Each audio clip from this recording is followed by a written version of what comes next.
gordetzen badugu, beti daude han eta perikarpio, kanpoko geruza, ez da usteltzen. Orduan, izosketa egiten badugu, azkenean olako perikarpio edo koraza hori apurtzen da eta lurrean jartzen dugunean, zer gertatzen da, embrioia plumula eta ateratzen da. Hori da asuntoa. Eta gainera hori parasitoak eta kokoa eta olako parasitoak eta gaixotasunak kentzen dira. Begira, gaur ere zerbait behintzat ikasita bagoaz, ikasita hasiko dugu aste artea, beste kontu batekin ere geratu naiz. Jon, auzokideekin haziak trukatzearena, hori asko egiten duzuen zerbait da? Bai, guk aldaketa egiten dugu. Guk daukagu gure bankua. Eta hemengo jendearekin aldatzen dugu. Eta olako proposamenak hementzen karterrian sartzen ari gara, eta auzokidearen artean hori da idea oso polita mantentzeko gureak. Hartzen badugu erositakoak, zer gertatzen dau? Normalmente garestiagoak dira, ez dira hemengoak, eta noski baietz, hibridoak hartzen badugu asunto larriago. Argi eta garbi geratzen dago. Ez badugu erabiltzen gureak, bertokoak, zuek zuen aldean. Ikuskoan, bakoitza dauko bere haziak enkarterrian, besteak dira diferenteak apurbet. Orduan, baritate horiek mantentzen dute biodiversitatea, mantentzen dute fauna. Polen diferentea da. Orduan, desagertzen badira gureak, azkenean hemengo insektoak poliniztapena egiten dutenak, desagertzen dira bai. Orduan da hau dana elkartuta dago, katea da. Orduan apurtzen bada eslaboi bat, azkenean badakizu ekosistema poko egiten da, eta azkenean gu bai. Bai, eta horrek luzera kalte larriagoak ere ekarri ditzakela, oso ekimen polita, Jon, haziak trukatzearena, eta beste agian gure bizitzako beste hainbat aspektutan ere aplikatu beharko genukena. Goizeko 7 eta 15 minutu jo berritan hemen itzi behar dugu, Jon, pena handiarekin, gustora bai gaude hitz egiten, baina datorren aste artean jarraitu beharko dugu. Bien bitartean, aste ona izan, Jon. Gauza bera saloa, ikusten gara. Hori da, datorren aster arte. Bai, ondo izan, ongi.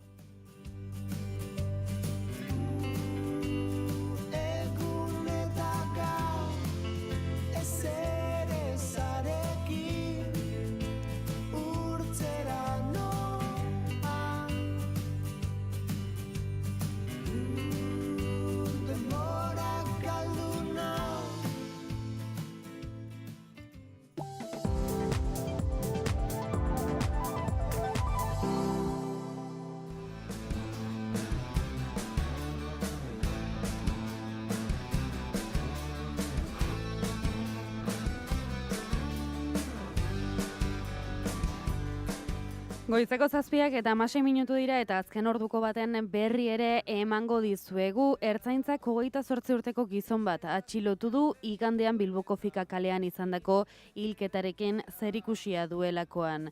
Arinago ere beste 2 atxilotu izan dira eta gaurko izan atxilotu du 3. guztira. Esan bezala, ertzaintzak 3 atxiloketa egin ditu azken orduetan, lehena Bilbon, 2. Getxon eta 3. ere Bilbon, ustezko inplikatuetako batek bere burua entregatzeko erabaki duenean. Atxilotuak 31, 21 eta 28 urteko 3 gizon dira, guztiak jatorri latinoamerikarrekoak. Ertzaintzak zabalik du ikerketa Fika kalean gertatutako argitzeko eta atxiloketetako bakoitzaren parte hartze maila zehazteko. Ederra baino zerbait gehiago izango naizen norabai. Zinemaren munduak bat egin du genozidioaren salaketarekin. Palestina Euskal Herria elkartasun batzordek deituta manifestazioa antolatu dute asteazkenean arratsaldeko 6:30 Donostiako Okendo plazan. Itxaso Leon lankideak salaketa honen nondik norakoak jaso ditu.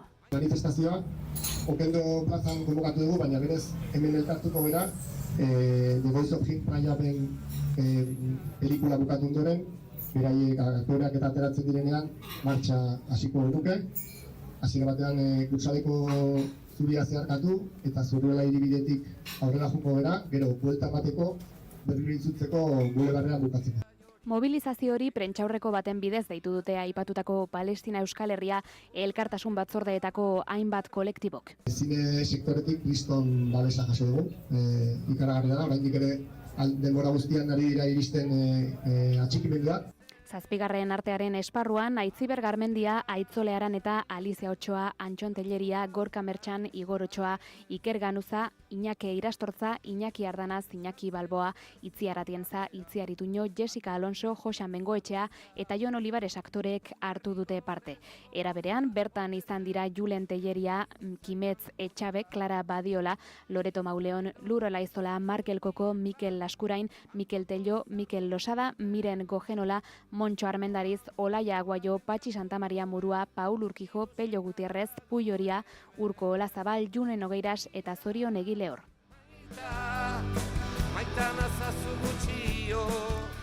Britainia Handiaren aitortzaren ostean, Palestinako bandera herrialdeak Londresen duen enbasada ofizialeko fatxadan zintzilikatu dute.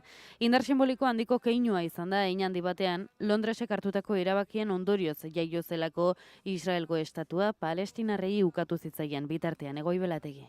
Ingelesek Israel eta Arabiarren arteko gatazkaren jatorrian izan zuten ardura gogora ekarrita, gobernu britainiarrak hainbeste espero zen pausoa, behingoz eman izan atxalotu du Hussam Somlot Palestinarren basadoreak. After more than a century of ongoing denial, disposition and erasure, the UK government has finally taken the long overdue step of recognizing the state of Palestine. Keir Starmer laboristaren gobernuak utzitako ondorio agerikoenen artean, Somloten kargu aldaketa bera dago. Orain arte, Palestinar agintaritza nazionaleko ordezkari zelako Londresen eta orain, burujabea den estatu bateko enbaxadore. Bistan da erabakiak dituen mugak, Palestina bere ez baita bere estatu egiturak bermatzeko gai Israelen okupazio militarraren ondorioz. Baina hoi baino pisu simboliko gehiago du Britainiarren aitortzak. Right behind me in this building. Please join me as we raise the flag of Palestine. Bere hitzaldiaren hasieran, Somlotek gogorarazi du Londres izan zela Balfour adierazpena delakoa sinatu zen lekua. 1917an lehen mundu gerraren testuinguruan gobernu britainiarrak argi berdea eman zion Palestinan juduentzako lurralde nazional bat ezartzeari. Erabaki horrek migrazio prozesu sionista bizkortu zuen eta Israelgo estatuaren sorrera bultzatuko zuen gakoetako bat izango zen. Freedom and justice. We raise it as a pledge that Palestine will live. Palestine will rise and Palestine will be free. Palestinak Londresen duen enbaxadan ez dire inozoak eta jakin badakite estatuaren errekonozimenduak ez duela etengo genozidioa Gazan ez da okupazioa Zisjordanian ere. Baina Israel isolatu eta estatu batuak agerian uzteko bidean urrats ausart gehiago ematera deitu dute. Informazioaren aria, naiz irratia.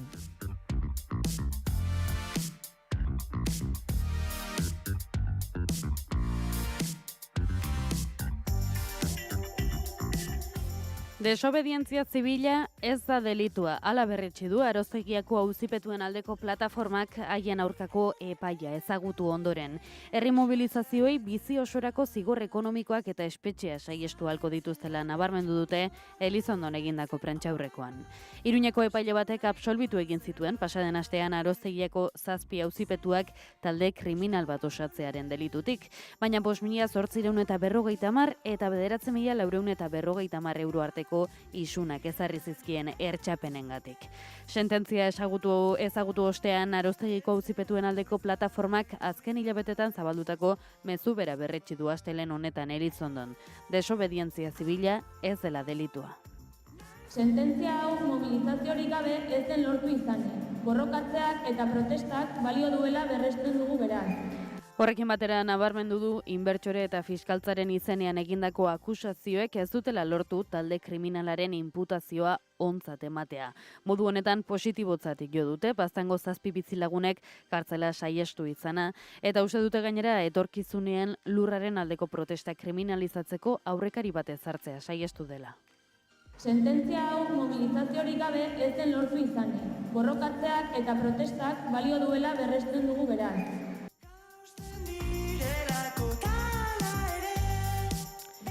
Ramiro González Arabako aldun nagusiak erkidegoen eta foru aldundien parte hartzea aldarrikatu du Errioxa jatorri deituraren kontseiluan. Bere ustez, norabide aldaketa premiazkoa baita, Aiaraldea eta Trebiñu ere izan ditu hizpide Arabako politika orokorreko osoko bilkuraren lehen saioan. Egoi Belategi. Ramiro González Arabako aldun nagusiak astelehen honetan proposatu du Errioxa jatorrizko deitura kalifikatuaren eraginpean dauden erakunde publikoek haren kudeaketan zuzenean parte hartzea eremu ekoizle bakoitzaren betekizunak eta baldintzak ezartzeko prozesuan. Eta Arabaren kasuan partaidetza hori foru aldundiak ordezkatuta izatea nahi dute. Lo mínimo que debe exigirse a un consejo regulador que ha celebrado recientemente su centenario y que presume de marca es liderar propuestas transformadoras de un modelo que necesita urgentemente un cambio de rumbo para su... Gonzálezek azpimarratu duenez, izendapenerako une erabakigarri bat da eta bere aldarrikapena Errioxa sormarkaren kontseila uratzaieko arduradunei zuzendu die norabide aldaketa bat behar duelako lehenbailen. Datozen asteetan aurkeztuko zaizkie Arabako Errioxako erakundei, eragilei eta enpresei. Arabako aldun nagusiaren arabera, gaur egun Arabako Errioxako mahastizein asko ez dira identifikatuta sentitzen kontseilu arautzaileak azken urteetan hartu dituen neurriekin. Eta ondorioz, ez da nahikoa unean uneko neurriekin. Premiazkoa da, Gonzálezen arabera izendapenean dauden ekoizpen eta merkataritza ereduak behar bezala bereiztea. Alegia, kalitate handikoak diren artisau ereduko ardoak, eta prozesu industrialagoekin egiten direnak bereizte eskatzen du aldundiak Arabar Errioxako ekoizleak babesteko. Arabako Errioxari ezazik, Gonzálezek Aiaraldeari ere eskaini dio itzaldiaren zati bat lurraldeko industria motorretako bat delako. Gonzálezek aitortu duenez ez da urte hon izan Laudioko industriarentzat. Lehenik eta behin, Guardian enpresaren itxiera etorain, Maderas de Llodion iragarretako enplegu erregulazioko espedientea. Todo lo posible para garantizar la continuidad de la empresa. Activaremos conjuntamente con el Gobierno vasco todos los instrumentos de los que disponen las instituciones, todos para lograr la continuidad de Maderas de Llodio. Greba mugagabea abiatu duen Maderas de Llodiori dagokionez, Gonzálezek ziurtatu du lakuarekin batera euren esku dagoen guztia egingo dutela lantegiaren jarduera bermatzeko. Guardiani dagokionez harremanetan jarraitzen dutela dio lantegian inbertsore berri bat finkatzeko. Esta debe ser la legislatura en la que se produzcan avances significativos hacia la integración. Eta Trebiñuren etorkizunari dagokionez adierazi du Gonzálezek integraziorako aurrera pauso esanguratsuak ematen diren legegintzaldia izan behar duela honakoa. Integraziorako maila berriz ere martxan dagoela azaltzearekin batera onartezintzat jo du Gonzálezek Burgosko diputazioaren jarrera zeinak dioen integraziorako eztabaidori ez dagoela mahai gainean.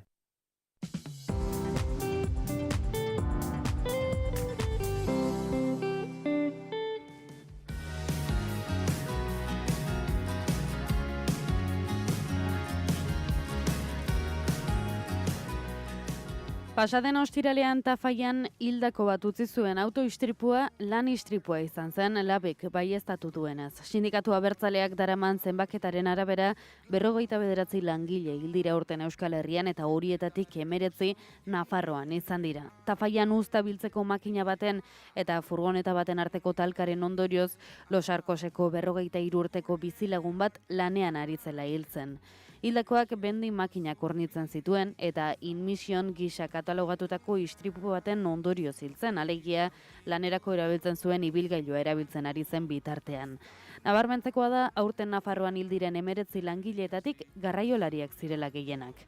Labek aspalditik aldarrikatzen du administrazioak mugak jarri behar dizkiola sektorearen prekarizazio joera indartsu horri, baina euren aldarrikapenak gora bera foru gobernuak neurririk ez duela hartzen kritikatu dute. Era berean, UGT eta Komisiones Obrera sindikatuak egoeraren arduradun egin ditu ere, zean patronalarekin negoziatzen jarraitzeagatik sektorearen segurtasuna bermatzeko neurriak hartzen ez dituzten bitartean. Eta Maderas de Llodio enpresako langileek greba mugagabea hasi dute enplegu erregulazioko espedientea mantentzea erabaki duelako enpresak. Horren ondorioz, lantegiko 151 langiletatik 39 kaleratuko dituzte. Joan den astean, langileek bi greba egun egin zituzten, baina enpresak kaleratzeak mantendu izana dela eta greba mugagabea hastea erabaki dute. Haserrea erabatekoa da langileen artean. Enpresa batzordeak salatu du gainera, enpresak produkzioaren 40% beste lantegi batzuetara eramateko asmoa duela, eta horrek Laudioko eta eskualdeko lantegiaren etorkizuna jartzen duela arriskuan. Langilean ordezkariek adierazi dutenez, kaleratzeak ez dira justifikatuak ekoizpen edo antolaketa arrazoien gaitik, baizik eta onura ekonomikoak bilatzeko hartu den erabakia dela giza kostua kontuan hartu gabe. Horren arira langileek Eusko Jaurlaritzari, Arabako Foru Aldundiari eta tokiko erakundei eskatu diete deslokalizazioaren aurka jarduteko, baina salatu dute erakundeek ez dutela zer eginik. Ramiro Gonzálezek Aiaraldeari ere eskaini dio herrialderen egoeraren hitzaldiaren zati bat lurraldeko industria motorretako bat dela argudiatuz. Diputatuak aitortu duenez, ez da urte ona izan Laudioko industriarentzat, lehenik eta behin Guardian enpresaren itxiera eta orain Maderas de Llodion iragarritako enplegu erregulazioko espedientea.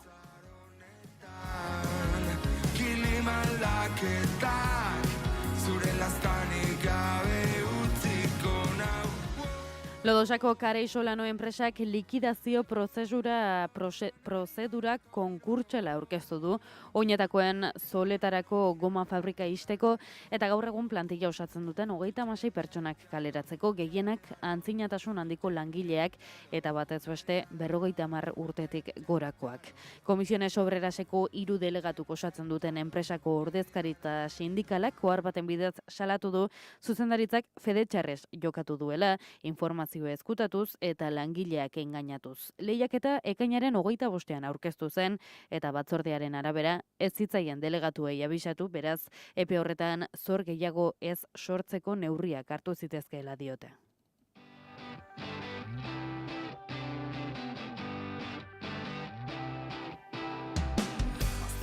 Bestelako gaietan isuri gutxiko eremua indarrean sartu eta urte erdira airearen kalitatean izan duen eraginaren emaitzak aurkeztu ditu Donostiako udalak. Datuen arabera nabarmen hobetu dira nitrogeno dioxido mailak hirigunean, bereziki EASO kalearen inguruan han baitago airearen kalitatea monitorizatzeko estazio ofizial bakarra.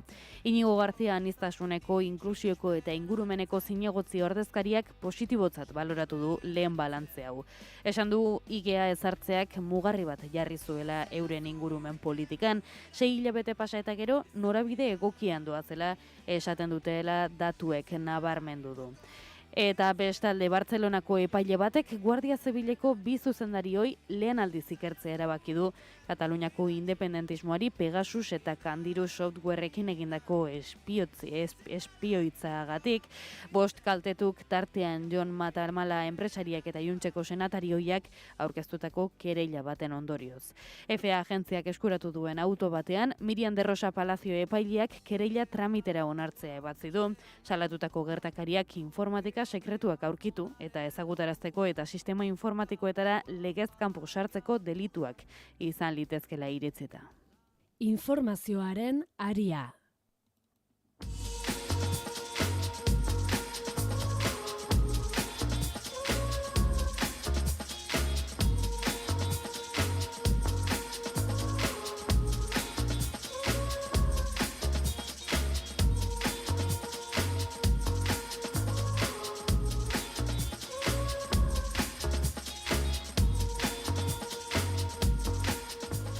Goizeko 7:00 pasatxo, guazen ba naiz eta gararen gaurko editoriala ezagutzera. Horrela dio gaurkoak, beldurrezko pelikula baten aurrean itxaropenezko pelikula.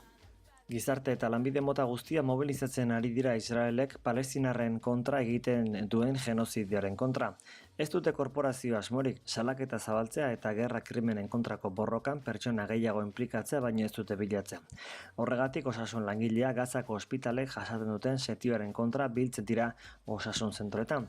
Kazetariek informazio askatasunaren eta lankideen aldeko pankarta daramatzate, eta horiek iraintzen ari dira. Juristek nazioarteko zuzenbide humanitaria aldarrikatzen dute. Hezkuntza komunitatea mobilizatzen ari da Benjamin Netanyahuren gobernuaren sarraski planaren ondorioz hil diren 20.000 hor baino gehiago gogoratzeko. Sektore berria gehitzen joango dira zalantzarik gabe. Donostian berriz zinemaldia hasi da eta zinemaren munduak ere ahotsa altxadu astakeriaren kontra. Zinemaldia berak adierazpen solemne bat egin zuen, hain zuzen bidegabekeria salatu eta kontzientzia piztea zinemaren misio potentzialen artean dago.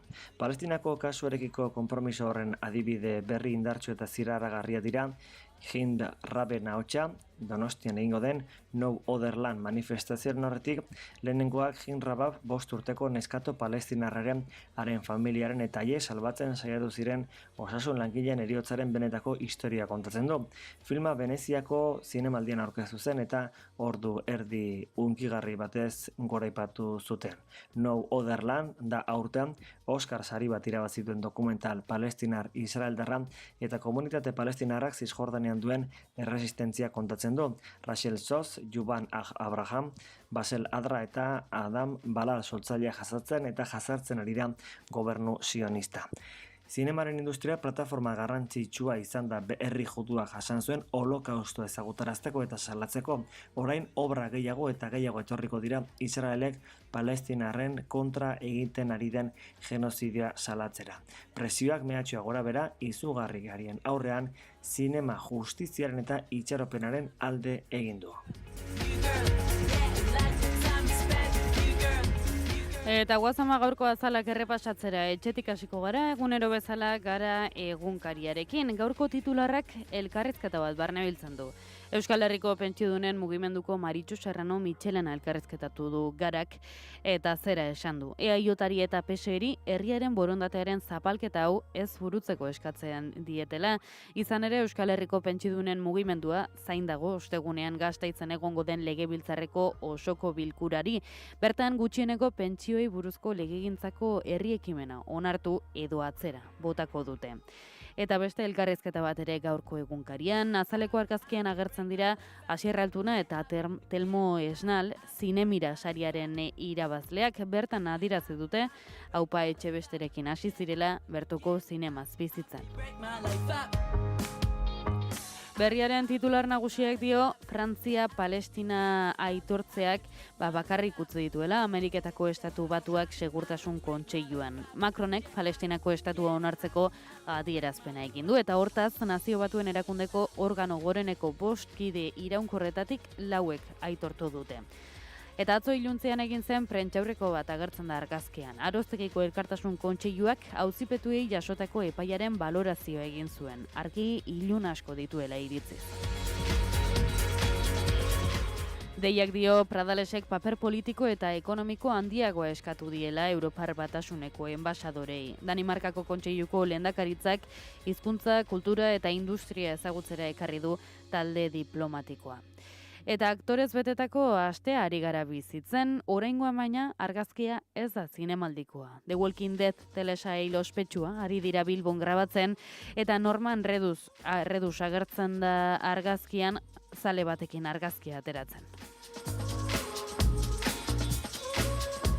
Noticias de Gipuzkoa gaur erdibituta dator, ezkerraldean dator titularra, turismoa sendotu egin dela udan Gipuzkoan, baina Donostian goia jo duela, eta eskumaldea argazkiak hartzen du. Eta hemen bai, zinemaldiko kontuak, Jone Laspiurren argazkia da, berari egin baitio elkarrezketa edabide honek. Esan du, goia saria irabazi zuenetik gauza asko gertatu zaizkiola, eta beste pertsona bat dela uste duela.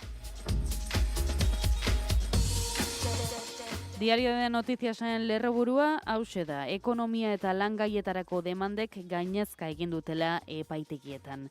Emakumeen aurkako indarkeriaren arloko organo judizialek eta Iruñeko instrukziokoek ere gainkarga handia dutela, azaltzen du Diario de Noticiasek. Argazkian Irujo Kontseilaria eta Txibite lehendakaria agertzen dira, Hego Koreako enpresako arduradunekin batera Seulera egindako bisitan.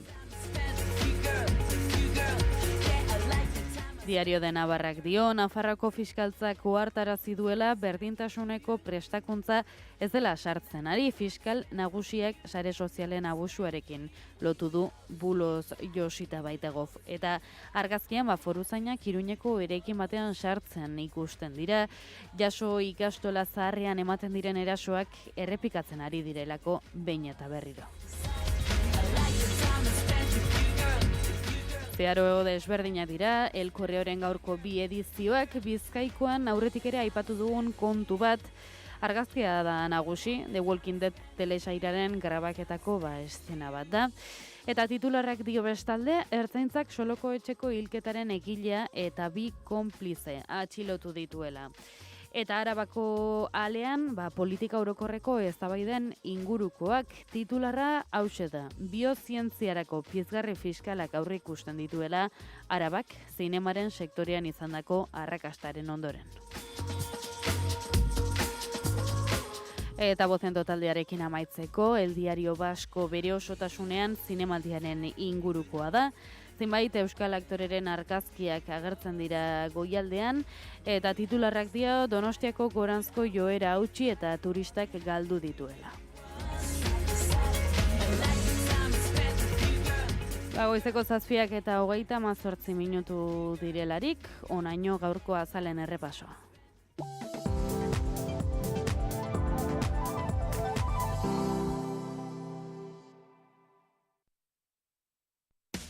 Piztu irratia, entzun naiz irratia. Bilbo aldea, 92.2. Gasteiz eta Arabako lautada, 91.5. Donosti aldea, 93.8. Gernika, 96.7. Leitza, 95.1. Bortziriak, 103.1. Urola, 91.8. Goierri, 102.2. Legazpi, 94.6. Piztu eta entzun naiz irratia.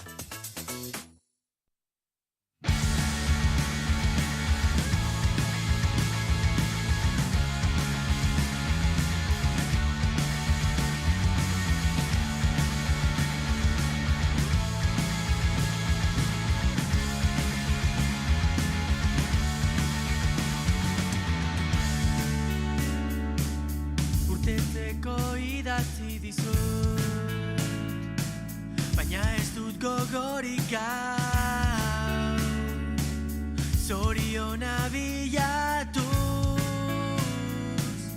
galdu nahiek eta biharren, bide desberdin bat hartu dute, noranzkorik gabe.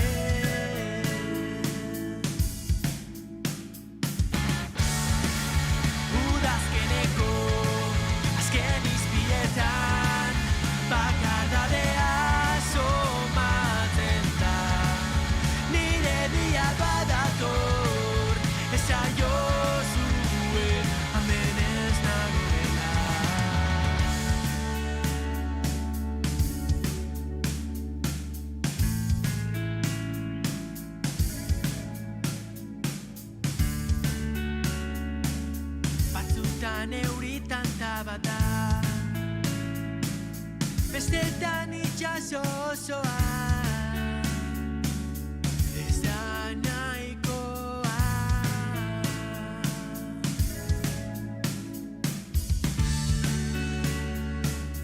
Ontzi honen edukiera, itxurriaren emaria, utxune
Goizeko 7:43 minutu jotzear dira, eta gaur aklaratzen naizen estudiotik, Donostiako estudiotik Malen Frantsesena, Iraia Kambra eta Iker Gurrutxaga izan daiteke? Iker ezago. Bueno, venga, egunon batena asmatuko dut, etxetik oinatzaiz buruzu bai, ezta? Bai, hemen. Bueno, gaur ari nintzen, joarri esatean, jendea akumulatzen hasi zaigunetik, eta ondo, oso positibo, baina enaiz aklaratzen nor dagoen, nor ez dagoen, nor sartzen den berandu, eta nor dagoen etxetik, beraz, bueno, pazientzia, egun ematen asmatuko dut. Asteartea, ez dakit, astearteak astelenak baino txarragoak ez diren izaten. Nik esango nuke baietz. Nik ez dakit seguru. Egunaren arabera. Ez, Bai, dena ez da juergaren ingurua mut. Ez dakit, astearteak direlako apur bat, erderakada esango dut, en tierra de nadie daudenak. Astelena, bueno, astearen hasiera. Asteazkena ja, aste erdia igarota, urrengo eguna osteguna da, ostegunak osteguna direlako, ostirala direlako, baina hor geratzen da, asteartea. Dago suelto. Bai. Nik ezakit esaten. Gaur adibidez, bai izan da atzokoa baino okerragoa. Ze alarma itzaltzeko ametxetan ari nintzen eta itzali dut igual 50 aldiz ametxetan, konturatu gabe. Baina bestela enuk esango astearteak okerragoak direnik. Antzeko. Bueno, hori ere ondo, positibo hartu beharra, ondo. Oinatzei hitz egiten ari zen. Ez, netzako ez dela, bai. Beti entzun izan du jendia, ez? Asteartea txarragoa den edo ez, netzako ez da izan, sekula. Ez da, berdin, ez dakit, astelena behar, igual askotan okerro da. Asteartea baina netzako bai. Asteartea baina jasiza, eta ez dakit nola esan. Niri iruditzen zait, astelenetan badaukagula aitzakia hori ez, astea hasi da orduan nekatuta gaude, baina asteartean aitzaki gabe geratzen gara eta... Zesan. Guztizadoz, bai. Da, egun txarra baina zeba, asteartea da ez dakit. Ez dago aitzakia hundirik. Bai, izan daiteke. Zain da zuen egun favoritoa? Ostiral, larun bata. Leno, osteguna, orain... Ai, amiga. Ostirala edo larun bata. Ostegunak amaitzen direnean. Bai. Nabaritu dut aurten. Nabaritzen da. Ostegunetako plan bat izan zitekenaren inguruan ekarri du Iraiak, ostegun, ostira, larun bat. Edozein momentutan izan daiteke sold out kultura. Hau Ikerri ere gustatuko zaio, egunon Iker. Egunon. Nire gustatzen etzaidana da, gotxak aski aparkatuta. Ni berriz? Ni berriz? Ez. Baina beste bat etxekoa bai. A ber, nola hori. Aurrekoan niri esan zenidan, baina metro bat, beste aparkaleku bat kentzen. Bakiz orain pentsatzen dudala nola aparkatu, pentsatzen zuatzean etorriko zarela. Oso ondo. Nahi tautziko honen gaizki. Zuz, bai, hori ere pegatzen dio bat ematik. En fin, barkatu iria. Lase, zalo eski, gauza aurreko astean Ikerrek, esan zidala kotxe utzi nuela tarte handiarekin eta berak ezin izan zuela atzean edo aurrera aparkatu. Nik edo beste norbaitek, Eta gaur berdina gertatzen ari da. Baina zeinekin. Ez dut esango. Zer da, hemen aurrean dagoen tarte handi hori? Bai. Ikusi hundik ere. Erreakzioan falta den pertsona edo ez? Erreakzioan dago. Txarrazioan dona hemen irratikoa. Furgoneta zuri bat ez du izango. Bai. Matematek. En fin, segi. Bai, gauza da, Ez dagoelako, ez dagoelako? Ez dagoelako hemen presente. Bueno, vale. Laster sartuko da. Defendatzeko eskubidea. Gero. Gaur ekarri dut soldataren kontura izan ere, aurreko astean uste dut, onitzain baitiak idatzi zuen honin inguruan, iritzi artikulo bat, eta egia esan irakurri nuen, eta niri inoiz ez zait gustatu soldataren kultura. Iruditzen zaidalako azken aldian hori bakarrik ikusten dugula, edozein kontzertu, edozein ekitaldi antzerki, edozein ekitalditan beti dagoela, ez dakit, soldauta egiteko behar hori, edo beti ikusiko dugula kartelen batean sold out edo sarrerak behin eta berriz salgai jartzen sold outera iristeko, eta azken urtean iruditzen zait pila bat handitu dela, bai ETS-en 25 urtengatik, bai mitoaroagatik. Ni kontrakoa dut, sensazioa. Benetan? Sold outarena ez dela Gesten ari dela. Niretzat geroz eta gehiago. Pandemia osteko lehendabiziko 2 urtetan bai zegoela sukar hori, soldauta, 25 pertsona sartzen zire tokian soldaut, oso ondo. Hori zegoela, eta gaur egon ikusten dira kartel horiek, ez dut esatea ez. Baina sukar hori jetxi dela bezala, karo, eta zeren kasu aspaldiko sarrera. FOMOarena bai, FOMOa beste gauza bada. FOMOarena badago. Bai, hori badago. Hori igo egin da. Bai. Hori bai. Nik uste baina ez dela FOMOagatik ere nik uste soldauta igotzen ari dela. Igo ez dakita. Nik uste FOMOa ez dela igo, baina terminoa erabiltzen hasi garela, zelenago ez geneken nola deitu, eta orain badakigo. Nik uste igo dela. Edo zeinek erabiltzen du denerako. Hori ere izan daiteken nire ustez. Nik uste dut igo dela hori jendeak baduela lehen baino desente gehiago zerbait ekitaldi handiak galtzeko bildur hori. Bai, nire adiez, mitoarorekin eringuruan pila bat ikusi dut, behar bada, jendeari inoiz ez dio dara entzun zetak ez edo mitoaroz hitz egiten, baina ikusita zer nolako espektakula egin duten, jendearen pentsamendua izatea, ostras, hau ezin dut galdu, hau joan bar naiz behin ez, eta azkenean hori bada FOMOaren parte. Hori bilatu dutela ere, ez? Bai, industriak. Zetakek ez industriak. Hori esan bar nuen, gauza da, geroz eta gehiago bilatzen dutela taldeek hori, espektakulo bat ematea, bai, industriak hori, espektakulo bat ematea, eta azkenean jendearen artean behar bada zurrin bila hori, edo behar hori sortu ez dakit. Guk ere hor badaukago ardura, Bai. Kontuz. Horrein ere behira zertaz ari garen izketan. Bai, klaro. Ez da kasualitate bat. Ba, begira, soldautaren inguruan hitz egiten ari garela, kontatuko dizuet, pasaden astean, ezagutzen duzue System of a Down taldea? Bai. Bueno, hueltatu behar dela, datorren udan, bai, egingo ditu kontzertua. Hori besta gauza da, ez du utzi sekula, Vale, bai, ogon dira... Joder, nabilelako 1000 urte atzetik. Bai, bueno, baina egin dute paroi handi bat. Aspaldi ez dute kontzert zuzenekorik jo. Urte batzuk, ez gehiagi, baina bai. Bueno, lau edo. Begiro egin behar dutela horrelako gira bat Europatik. Eta oso zalea naiz, nire bikotea ere bai, eta, bueno, guazen, edo Parisera, edo Londresera, edo System of a Down ikusten. Apuntatu ginen prebentan, eta prebentan literal 30 segunduan amaitu ziren sarrera guztiak. Eta urrengo egunean sarrera normalak, orokorrak saltzen jarri zituzten, eta prezio ez hitz egingo dugu gero. Baina hala ere, segidan amaitu ziren kontzertu guztiak, baina ez bakarrik leku batekoak, ez Berlinekoak, Parisekoak, Milanekoak, Londresekoak, 2 egun bai Parisen eta bai Londresen, beste leku batzuetara begiratu ere ez du egin, ara bidaiatzeak bakarrik suposatzen duen kostua handia delako.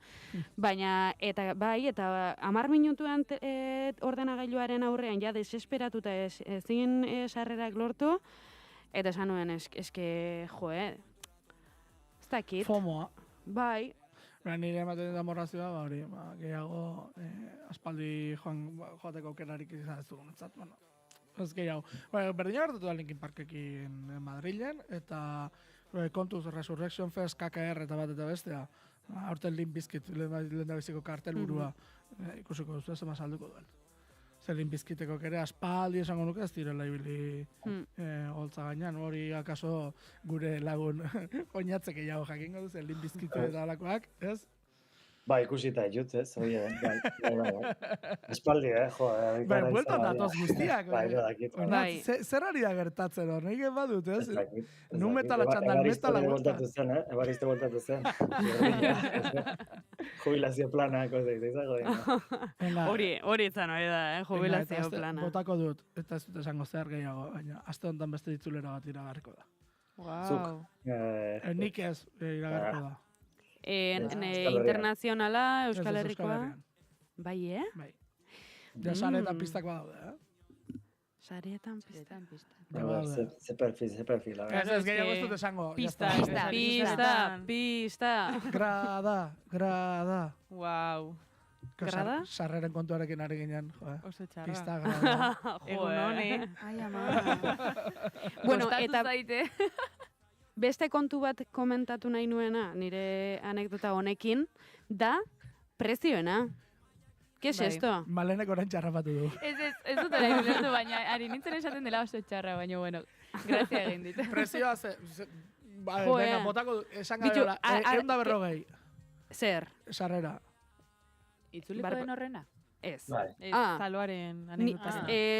Sistema fadaunna? Bai. 250 piku? Merkeenak?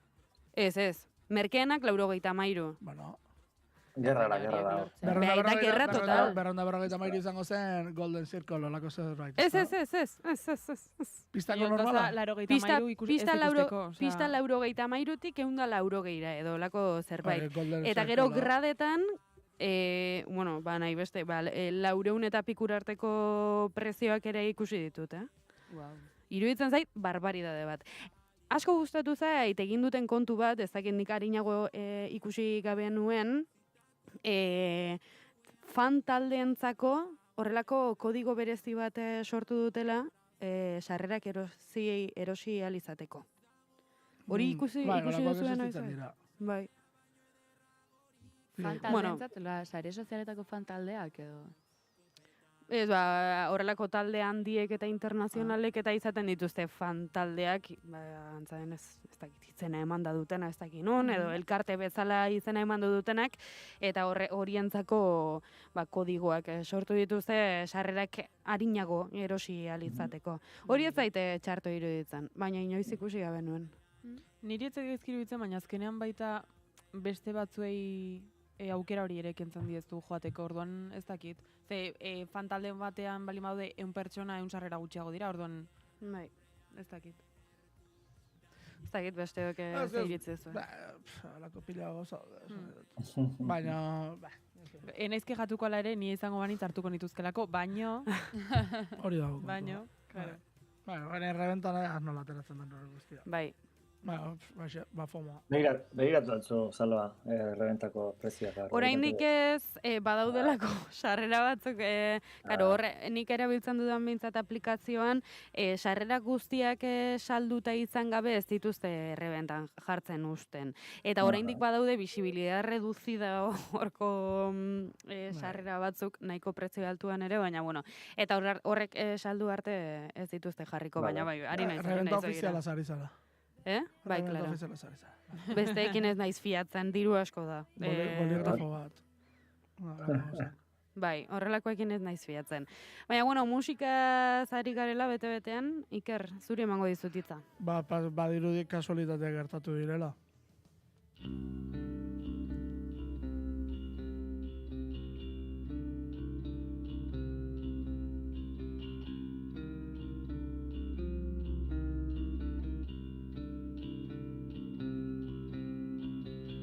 Piercing radiant moon, the storming of June, all the life running through her hair, approaching guiding light, her shallow years in fright, dreams are made winding through my heart.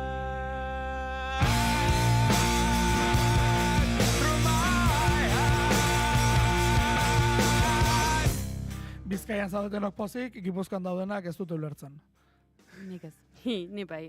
Sistema fadauna. Sistema fadauna kantu bada. Pentsatu dute, baina... Bai, kasualidadea, Bai, etorri zaitu laburura gaur izan, Spiders, espaldi ez duten zuen. Hau, egiari zor, ni sistema fadaun segitu arren, bertxarak eskerra zautzen dut. Zuzenean jotzen zuten, hau bertxioen artean, hau denbora da, ikusten dut, jaio musika hilen denboran erabilizuten bertxioa izan zela. Spiders. Bai. Begira. Ez diskoa ba, zela, gaita amaritziko la, nik hortzen erosi nola diskoa, bere garaian, bai. Bai, diskoa, bai, oso. Sistema fauna nu metalaren erreferentzi garritako bat. Bai. Da Limp Bizkit bestea, da Limp Bizkitarak ematen ditan amorrazioa, Resurrectionen izatea, sekulakoa da. Zu Linkin Park ikusi duzu oinatz? Ez, Linkin Park, eraz oso zale izan, Linkin Parkena. Linkin Park ez, oraindik ere bestela badira, uste dut txarreren batu ez da Madrilenako eta datorren urtean, dira Madrilen 22-23, lako zerbait. Ia hanka sartuta aurten erosi nuela. Aurten zelakoan, baina ez naiz bakarra izan. Abisatu egin zidaten, bigarren datatera zenean, kontuz, ia liatu dugula, ez da urten, urren urtean da. Vale. Bai, ari gara urtebeteko tartearekin. Bai, baina hori da, aretoak horrela daudelako. Hori da, berri du, pandemiak ekarri duena.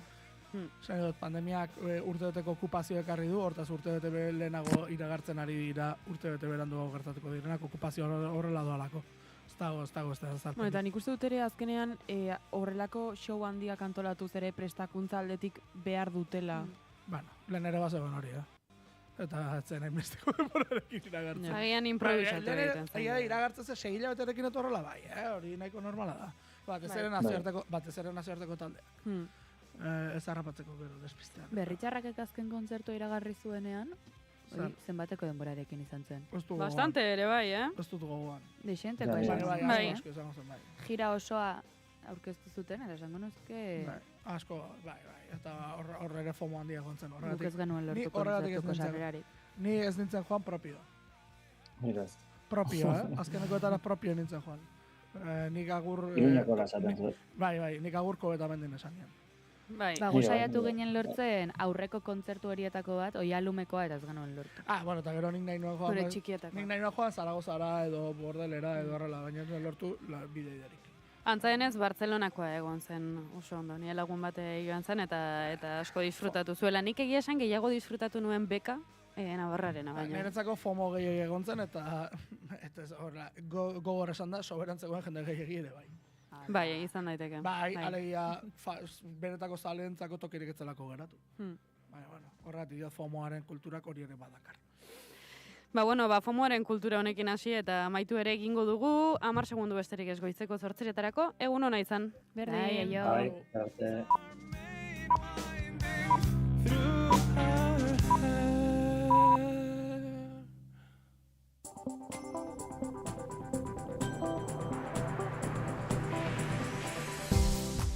Informazioaren aria, naiz irratian, Pegi Lekuona. Egunon, goizeko 8:00 dira, ongi etorri naiz irratira. Nazioarteko hainbat estatu buruk, bi estatuen soluzioaren alde lerratu dira, Ameriketako Estatu Batuak eta Israeli aurreginez. Estatu frantsesa eta Saudi Arabiak antolatutako bi estatuen konferentzian, Frantzia, Belgika, Luxemburgo, Malta ala Andorrak, Palestinari estatu aitorpena eman diote. Je déclare que la France reconnaît aujourd'hui l'État de Palestine. Belgium is giving out a strong political and diplomatic signal to the world today by joining the group of countries that announces the recognition of the State of Palestine. Luxembourg formally recognizes the State of Palestine. Egiari zor, aitortza berantiarrak Israel sutu du, baina ez du Palestina alaitu. 77 urte berandu heldu dar neurria. Zaloa Badiola, egunon. Egunon Pegi eta egunon entzuleok. Ahmad al-Nayar Jabaliako bizilagunak zerrendan dauden kazetariei esan die, aitorpenak ez duela inongo eraginik, gerrak bere horretan jarraitzen duen bitartean. Bake aldarrikapena luzatu du Zuhair al-Gulek Al Jazeerari eskainitako adierazpenetan.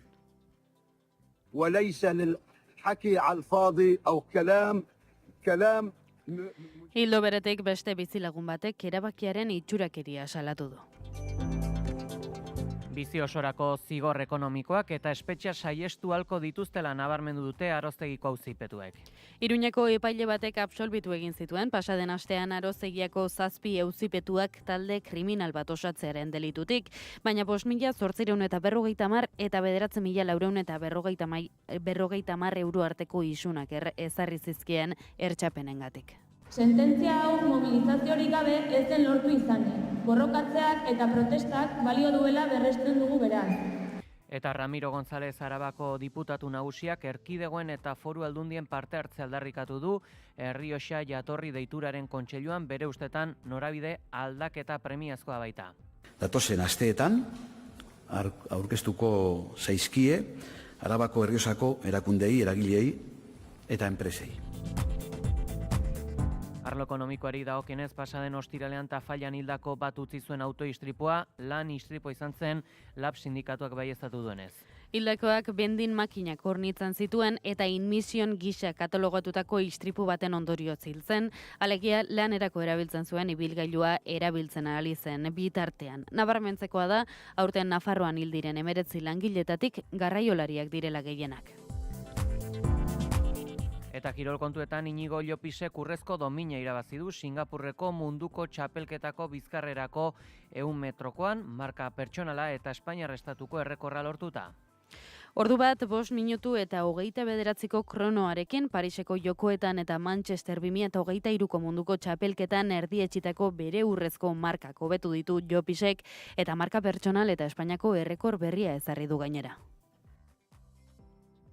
Eta Naia Zudairek bere aldetik brontzezko domina lortu zuen atzo estilo libreko 400 metroko frogan.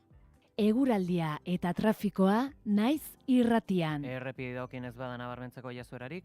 Badira zenbait kontu pegi ibilgailu baten istripua egonderako duela 45 minutu inguru A8 errepidean 123. kilometroan Barakaldon Kantabriako norantzan ibilgailua errepidetik kanpo dagoeneko, baina autopilaketak mantendu egiten dira. Eta bestalde ohiko autopilaketak dituko ere Bilbo, Barakaldo, Leioa eta Galdakao inguruan. Adibili beraz bertatik igaro berri izanez gero eguraldiaren ondik norako guztiak Iker Ibarruzeak.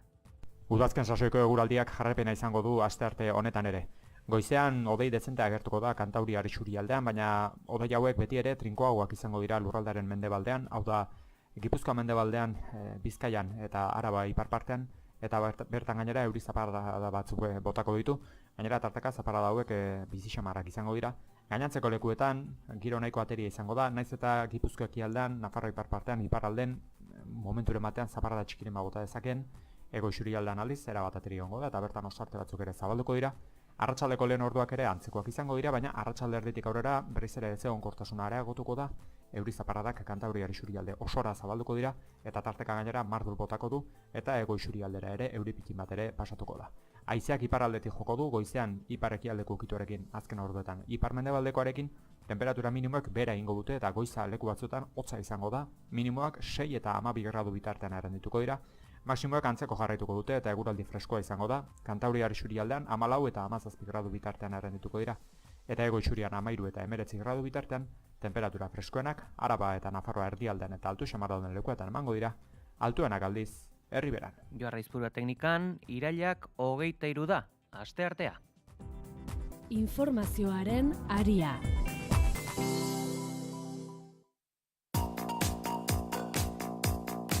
Nazioarteko hainbat estatu buruk, bi estatuen soluzioaren alde lerratu dira Ameriketako estatu batuak eta Israeli aurreginez. Estatu frantsesa eta Saudi Arabiak antolatutako bi estatuen konferentzian, Frantzia, Belgika, Luxemburgo, Malta ala Andorrak Palestinari estatu aitorpena eman diote. Je déclare que la France reconnaît aujourd'hui l'État de Palestine. Belgium is giving out a strong political and diplomatic signal to the world today by joining the group of countries that announces the recognition of the State of Palestine. Luxembourg formally recognizes the State of Palestine. The Republic of Malta is proud to confirm our official recognition of Palestinian statehood. Le gouvernement d'Andorre a approuvé la reconnaissance de la Palestine. Aitzatespena ezberdina da estatuaren arabera, estatu frantsesak ala Belgikak Gazako zerrendan bahituak dauden pertsonak askatzea ezinbesteko baldintza dela zehaztu dute aitorpen prozesu osoa gauzatzeko. Aurretiaz Erresuma Batuak, Kanadak, Australiak eta Portugalek eman diote estatu aitorpena Palestinari. Cette reconnaissance de l'État de Palestine est une défaite pour le Hamas, comme pour tous ceux qui attisent la haine antisémite, nourrissent des obsessions antisionistes et veulent la destruction de l'État d'Israël. Eliseko maizterrak ez du ukatu Israelgo estatuaren existentzia, erantzi du bi estatuen soluzioak bermatuko duela bakarrik Israelentzako bakea. Halaber, erantzi du estatuen soluzioak eragingo duela Hamasen porrota zein antisemitismoaren amaiera. Mahmoud Abbas, Palestinako agintaritza nazionaleko presidenteak virtualki parte hartu du konferentzian, Israeli indarkeria eta gerrarekin amaitzeko eskaera luzatu dio. Politikari arabiarrak erreforma ezberdinak proposatu ditu, besteak beste Hamasen armagabetzea, hauteskundeak Gazako setioa amaitu berritan, ala hezkuntza sistemaren erreforma orokorra. Eta Britainia handiaren aitortzaren ostean ere, Palestinako bandera herrialdeak Londresen duen enbaxada ofizialeko fatxadan zintzilikatu dute. Indar sinbaliko handiko keinu izan da, hein handi batean Londresek hartutako erabakien ondorioz jaiozelako Israelgo estatua Palestinarrei ukatu zitzaien bitartean. After more than a century of ongoing denial, dispossession and erasure, the UK government has finally taken the Keir Starmer laboristaren gobernuak utzitako ondorio agerikoenen artean, Hussam Solomen kargu aldaketa bera dago. Orain arte Palestinar agintaritza nazionaleko ordezkaria zen Londresen eta orain burujabea den estatu bateko enbaxadorea. right behind me in this building. Please join me as we raise the flag of Hitzaldiaren hasieran enbaxadoreak oroitarazi du Londres izan zela Balfour adierazpena delakoa sinatu zuen lekua, 1917an lehen mundu gerraren testuinguruan gobernu britainiarrak argi berdea eman zion Palestinan juduentzako lurralde nazional bat ezartzeari. Erabaki horrek migrazio prozesu sionista bizkortu zuen eta Israelgo estatuaren sorrera bultzatu zuen gakoetako bat izango zena. journey of the Palestinian people towards freedom and justice. We raise it as a pledge that Palestine will live. Eta palestinar gizarteak, aitorpena keinu utxal gisa bizi du. 77 urteko atzerapenarekin datorren neurria da, Gazan lehentasuna bomba eta tanketatik nola ihes egin erabakitza delarik. Ahmad al-Nayar Jabaliako bizilagunak zerrendan dauden kazetariei esan die, aitorpenak ez duela inongo erakinik, gerrak bere horretan jarraitzen duen bitartean. Bakea aldarrikapena luzatu du, Zuhair al-Gulek Al-Jazerari eskainetako adierazpenetan. Ildo beretik beste bizilagun batek erabakiaren itxurakeria salatu du, Maiazpitik Israel babesten jarraituko dutelako. Kexu da, errekonozimendua gauzatu berri duten estatuek ez dutelako laguntzarik eskaini edo ez dutelako gerrarik eten. Eta Israelek Sumud flotilarekiko mehatxua areagotu du. Atzerri ministerioak iragarri du ez dutela inongo ontzirik onartuko borroka gune aktibo batean. Hamasi lagundu beharrean, Israelko atzerri ministerioak Askalongo portua erabiltzeko gomendioa luzatu du. Materiala beraiek eramango dutelakoan Gazako zerrendara, eta horretaz gain Sumut Hamasen ontzidia jihadistak gisa definitu du. Tunisiako bi erasoen ostean, dron ugari ari dira nazioarteko uretan Gazako zerrendaratz nabigatzen ari diren ontzien atzetik. Eta hainbat sindikatu italiarrek greba orokorra gauzatu dute, Palestinar herriak bizi duen genozidia salatzeko, 70 hiritan mobilizazioak gauzatu dituzte. Milaneko manifestazio istiluekin amaitu da. Protestan zeuden lagunek polizia gainditu eta hiriko geltoki nagusian sartzen saiatu dira. Bolonian gogor oldartu da polizia. Gas negarreragileak eta ur kanoiakadak baliatu dituzte. Erroman 30.000 lagunek guztiz blokatu dute terminiko geltokia. Eta nabarmendu beharra dugu, zinemaldia eta zinemaren testu inguruan munduak bat egin duela genozidioaren salaketarekin, Palestina Euskal Herria Elkartasun Batzordek deituta, manifestazioa burutuko dute asteazken honetan arratsaldeko 6:30 Donostiako Okendo plazatik abiatuta. Itsasoleon lankideak salaketa honen nondik norakoa jaso ditu. Manifestazioa Okendo plazan konbokatu dugu, baina berez hemen elkartuko gara, The Voice of Him Prayaben pelikula bukatu ondoren, beraiek aktoreak eta ateratzen direnean martxa hasiko duke. Hasiera batean kursaleko zuria zeharkatu eta Zuruela hiribidetik aurrera joko gara, gero buelta emateko berriro itzultzeko bulebarrean bukatzeko. Mobilizazio hori prentsaurreko baten bidez deitu dute aipatutako Palestina Euskal Herria Elkartasun Batzordeetako hainbat kolektibok. Zine sektoretik kriston babesa jaso dugu, ikaragarria da, oraindik ere denbora guztian ari dira iristen atxikimenduak. Zazpigarren artearen esparruan, Aitziber Garmendia, Aitzolearan eta Alizia Otsoa, Antxon Telleria, Gorka Mertxan, Igor Otsoa, Iker Ganuza, Iñaki Irastortza, Iñaki Ardanaz, Iñaki Balboa, Itziar Atienza, Itziar Ituño, Jessica Alonso, Joxan Bengoetxea eta Jon Olivares aktorek hartu dute parte. Era berean, bertan izan dira Julen Telleria, Kimetz Etxabe, Clara Badiola, Loreto Mauleon, Luro Laizola, Markel Koko, Mikel Laskurain, Mikel Tello, Mikel Losada, Miren Gogenola, Montxo Armendariz, Olaia Aguayo, Patxi Santamaria Murua, Paul Urquijo, Pello Gutierrez, Puyoria, Urko Olazabal, Junen Ogeiras eta Zorion Egileor. Informazioaren aria. Goizeko 8 eta 12 bestelako kontuak ere aipagai goizonetan, besteak beste ikasturte hasiera honetan asko hitz egiten gabiltza estatusaren eztabaidari buruz, eta hain zuzen, bereziki, adostasun bat baldin badago, hori da, estatusaren afera garrantzizkoa dela. Horretan bat egiten dute alderdi guztiek, alabaina EAJ eta PSek gehiengo osoa dutenez, euren parametroetan sartzen diren planteamenduek bakarrik dutela zentzu edo aurrera egiteko aukera salatu dute askok. Imanol Pradalesi eta bere gobernua sustengatzen duten bi alderdiei proposamen politiko ezberdinak egin zizkien EH Bilduk, aurreko urtean bezala, oraingoan ere konfidantza falta aipatu zuen Pradalesek politika orokorreko eztabaidan. Eta Pello Txandionok bere hitzartzearen bukaeran egindako eskaintzak erantzun zehatzagoa behar zuela esan zion, gutxienez erantzun bat egotea, argudioak eman ditzala, gehiengoa dute eta nahi moduan aritzen dira parlamentuan. Eta nahiko genukena gutxien da gobernuaren partetik eta alderdien partetik erantzun bat. Eta erantzunik ez badago, ulertuko da ezezkoa dela. Zortara ere ohituak zaudete. Gu proposamena egite ditu eta erantzurik ez dugu jasotzen. Inoiz ez dago ezezkorik, baina baiezkorik ere ez. Baina urgentziak hauek baldin badira, eta ikasturte hau gakoa baldin bada. Orduan, uste dut ados egon gaitezkela danok, posible diren eremu horietan adostasun horiek etorri behar diela ja. Pradalesek egin zuen analisien etorkizun iluna aurre ikusi zuen eta Otxandianok horretarako eskua luzatu. Larun bateko EH Bilduko konferentzia politikoan Arnaldo Otegik esan zuen hausnarketarako nazio elkarrizketa jarriko zuela martxan. Arnaldo Otegi. Euskal Herriari eta Euskal Herritarrei hitza ematea. Elkarrizketa nazional bat burutzea. Elkarrizketa nazional horren xedea... Hurrengo gunean berriz, Durangoko batzokitik, Bizkaiburu batzarreko presidenteak Inigo Ansolak kritika gogorra egin zion EH Bilduri, mundua ez dela, euren zilborrean hasten esanaz, akordietarako prozesuak martxan daudela erantzun zion Otegiri. Nik gauza bakarra esango deutzot. Mundua ez da eurekin hasten, mundua ez da gelditzen. Aukerak sortu behar doguz. Bilduk guzti hau badaki. Adostasun prozesuak martxan dagoz.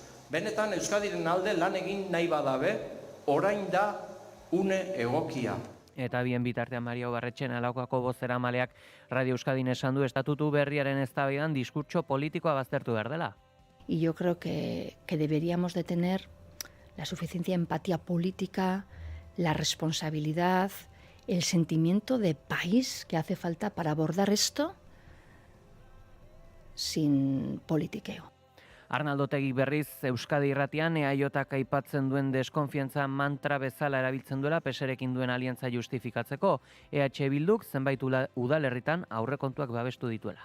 Euskal Herri Jeltzaleak esan zuen PP eta Vox frankismoaren oinordeko onak direla. Nik goratu behar dut oinordeko hoiekin kendu zigutela diputazioa Gipuzkoan, kendu zigutela alkatetza Durangon, eta kendu zigutela alkatetza baita ere Gasteizen. Eta beraz, ez dugu hori esaten nolabait ere lazgarriak izateko ero kritika egiteko. Esaten duguna da, koherentzi pixka bat. Hemen esaten bat zaio herri honi. Garai gogorrak eta iluna datozela, lehenengo esan behar da noren eskutik datozen. Eta datoz PPren eskutik, eta Voxen eskutik. Eta beraz, suposatzen du... Eta hain zuzen, Pradalesek ez duela estatus berriaren prozesua zuzenduko esan du Maria Ubarretxenak, esanaz lege arloan kompetentziarik ez kentzeko. Kontua da eskumena baduela, eta horren adibide ere, Ibarretxek Eusko Alkartasuna eta Ezker Batuarekin gauzatu zuen prozesua. Eskumen kontuetatik harago, gakoetako bat ere bada, egun Eusko Alderdi Jeltzaleak PSrekin duen akordioa, eta propioki ere, kate motzean dagoela afera. Aipatuko dugu, baita ere, Gernikako estatutuko azken eskumenak pasatzeko 10 proposamen ere bidaliko dizkiola Espainiako gobernuari Lakuako gobernuak. Hala esan du Maria Ubarretxena bozeramaileak. 10 materias, lo hemos englobado en 10 materias que se le van a pasar al Estado, aunque quedan varias competencias, hay algunas que las hemos englobado en un único documento, o sea que van a ser 10 documentos correspondientes a materias diferentes, y con eso la parte vasca va a tener ya realizadas todas sus echecolanas, todo nuestro trabajo, y por tanto, bueno, pues ya queda, como decimos nosotros, en el tejado de la Moncloa la pelota de darle respuesta a esas materias. Adostutakoa betetzeko alden guztia egiten ari direla esan du Ubarretxenak. Urte amaierarako amaituta egotea espero duela prozesua esan zuen. Datozen egunetan Madrilera joango direla bitariko batzordea eta bereziki Foronda, Hondarribia eta Loiuko aeroportuen eskumen aldaketaren gaia jorratuko dutela. Informazioaren aria.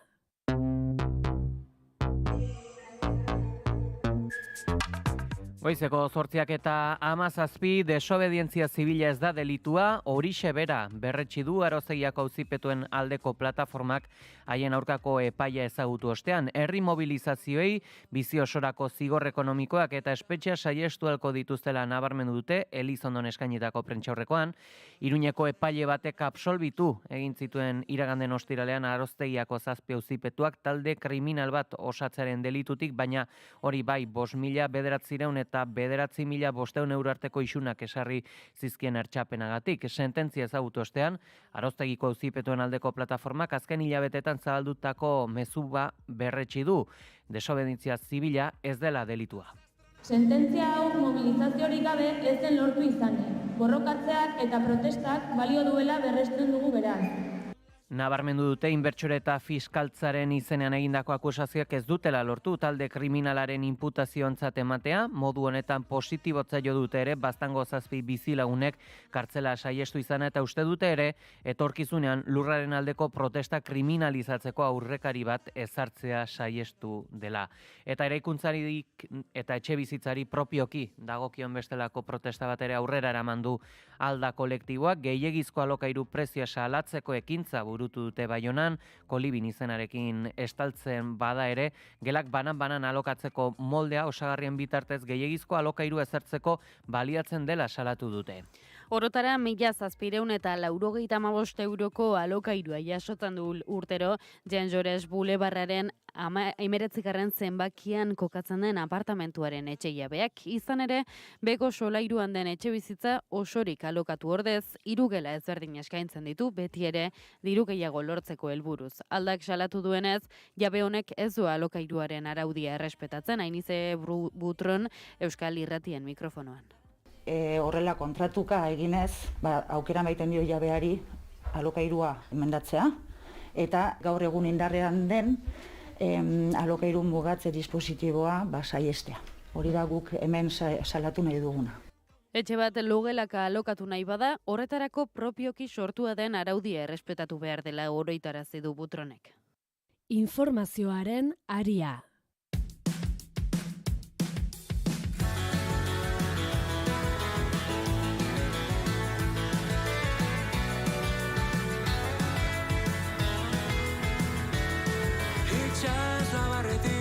Itxasora jauzi batez aurrea hartu neguko gaueko. Gasteizko Ingenieritza Eskolaren sotoan 700 metro kuadroko gune berri bat zabaldu du Euskal Herriko Unibertsitateak, Mobility Lab Campus izena izango du eta mugikortasun jasangarrian berrikuntza eta ezagutza indartzeko zuzenduta dago. Helburua mugikortasun jasangarriaren arloan ikerketa, garapen, berrikuntza eta ezagutza naiz transferentziako jarduerak indartzea da, baita enpresan lehiakortasunari ekarpena ekitea ere. Mobility Lab Campus honek 500.000 euroko inbertsioa behar izan du, eta diru hori zientzia, berrikuntza eta Unibertsitate Ministerio Espainolaren dirulaguntzari esker bildu da bereziki. Eta aipatuko dugu isuri gutxiko eremua indarrean sartu eta urte erdira, airaren kalitatean izan duen eraginaren emaitzak aurkeztu dituela Donostiako udalak. Datuen arabera, nabarmen hobetu dira nitrogeno dioksido mailak hirigunean, zehazki EASO kalearen bueltan, bertan dagoelako airearen kalitatea monitarizatzeko estazio ofizial bakarra. Inigo Garzia, anistasuneko inklusioko eta ingurumeneko zinegotziak positibotzat baloratu du lehenbiziko balantzea, esan du isuri gutxiko eremua ezarri izanak mugarria jarri zuela beraien ingurumen politikan eta 6 hilabete pasatan norabide egokian doazela esaten dutela datuek berretsi du. Arlo ekonomikoari dagokionez, Ramiro González Arabako diputatu nagusiak erkidegoen eta foru aldundien parte hartze aldarrikatu du Errioxa jatorri deituraren kontseiluan bere ustez norabide aldaketa premiazkoa baita, hauek guztiak esan ditu Arabako politika orokorreko osoko bilkuraren lehenbiziko saioan. Lo mínimo que debe exigirse a un Consejo Regulador que ha celebrado recientemente su centenario y que presume de marca es liderar propuestas transformadoras de un modelo que necesita urgentemente un cambio de rumbo para superar los actuales desafíos económicos y sociales de la denominación. Gonzálezek azpimarratu duenez, izendapenerako une erabakigarri bat da, eta bere aldarrikapena Errioxa sormarkaren kontseilua arautzaileko arduradunei zuzendu die norabide aldaketa bat behar duelako lehenbailen. Datozen asteetan aurkeztuko zaizkie Arabako Errioxako erakundei, eragilei eta enpresei. Arabako diputatu nagusiaren arabera, gaur egun Arabako Errioxako mahastizain asko ez dira identifikatuta sentitzen kontseilu arautzaileak azken urteetan hartu dituen neurriekin, eta ondorioz ez da nahikoa unean uneko neurriekin. Premiazkoa dela, izendapenean dauden ekoizpen eta merkataritza ereduak behar bezala bereiztea. Alegia kalitate handikoak diren artisau ereduko ardoak eta prozesu industrialagoekin egiten direnak bereiztea eskatzen du aldundiak Arabar Errioxako ekoizleak babesteko. Eta Maderas de Llodio enpresako langileek greba mugagabe hasi dute enplegu erregulazioko espedientean mantentzea erabaki duelako enpresak. Honen ondorioz, lantegiko 151 langiletatik 39 kaleratuko dituzte. Joan den astean langilek 2 greba egun egin zituzten, baina enpresak kaleratzeak mantendu izana dela eta greba mugagabea hastea erabaki dute. Haserrea erabatekoa da langileen artean. Enpresa batzordeak salatu du gainera, enpresak produkzioaren 40% beste lantegi batzuetara eramateko asmoa duela, eta horrek Laudieko eta eskualdeko lantegiaren etorkizuna jartzen duela arriskuan. Langilean ordezkariek adierazi dutenez, kaleratzeak ez dira justifikatuak ekoizpen edo antolaketa arrazoiengatik, baizik eta onura ekonomikoak bilatzeko hartu den erabakia dela giza kostua kontuan hartu gabe. Horren arira langileek Eusko Jaurlaritzari, Arabako Foru Aldundiari eta tokiko erakundei eskatu diete deslokalizazioaren aurka jarduteko, baina salatu dute erakundek ez dutela ezer egin. Bain zuzen Ramiro Gonzálezek aiaraldeari ere eskaini dio herrialdearen egoeraren hitzaldiaren zati bat, lurraldeko industria motorretako bat dela argudiatuz. Diputatuak aitortu duenez, ez da urte ona izan Laudioko industriarentzat, eta lehenik eta behin Guardian enpresaren itxiera, eta orain Maderas de Llodion iragarritako enplegu erregulazioko espedientea. Todo lo posible para garantizar la continuidad de la empresa. Activaremos conjuntamente con el Gobierno vasco todos los instrumentos de los que disponen las instituciones, todos para lograr la continuidad de Maderas de Llodio. Eta pasaden ostiralean, Tafallan hildako bat utzi zuen autoistripua lan istripua izan zen. Lab sindikatuak baieztatu denez, abertzalek daramaten zenbaketaren arabera, 59 langile dira, aurten Euskal Herrian, horietatik 19 Nafarroan.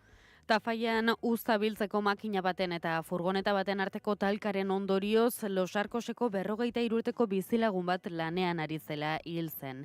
Hildakoak bendin makinak hornitzen zituen, eta inmission gisa katalogatutako istripu baten ondorioz.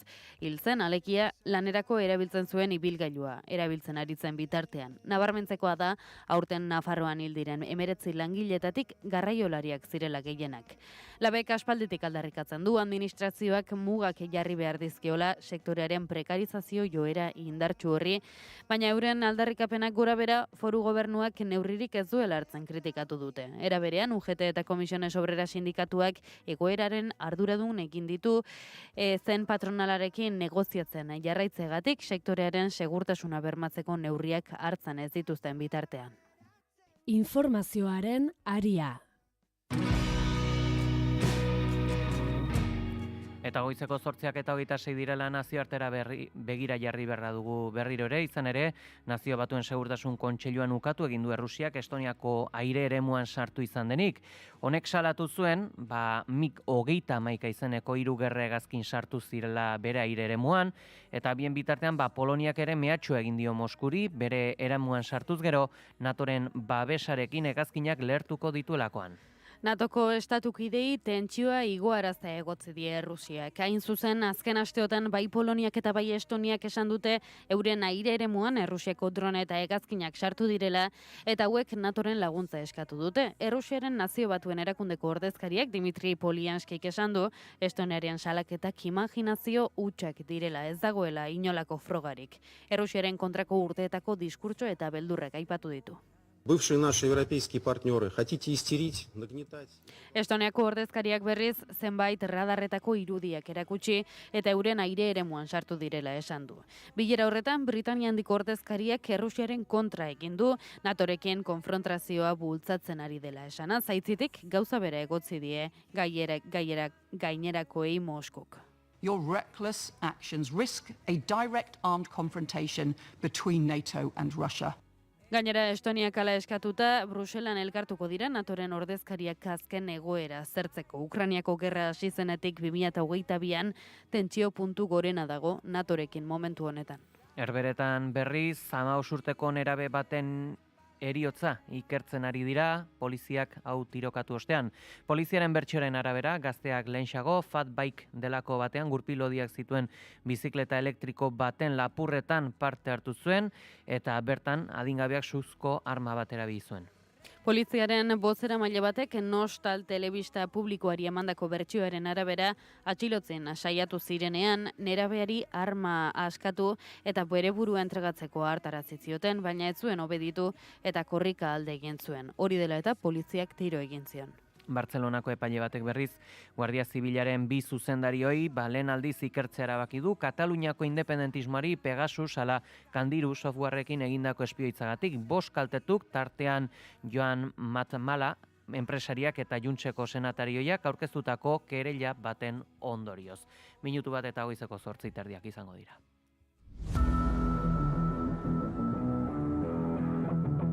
Kirol aria naiz irratian.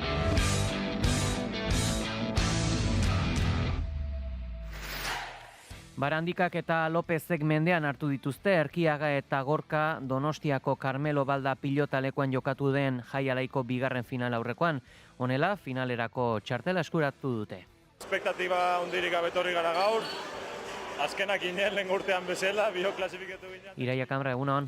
Egunon pegi eta egunon entzuleak, Lopezek berak azaldu duenez Final Fourera 4. postutik heldu dira egungo txapeldunak, Erkiaga Gorka liderren gainetik igaro dira eta ez dute euren onena erakutsi partidako fase bakar batean ere. Urresti eta Bask izango dira bere aurkariak finalean. Bikote oso gorra, harinako partidue ikusi da ganera zelako mailan dauzen, Baskek kriston partido botaban, Einaute pestakite apunte bat txasuen ganera 17 egindako 3 galdutakoak edo, gusto bikote oso potentie, baina, bueno, gu gaurko leztorko gara eta lan eitzen, da, bueno, ia segurtan dan.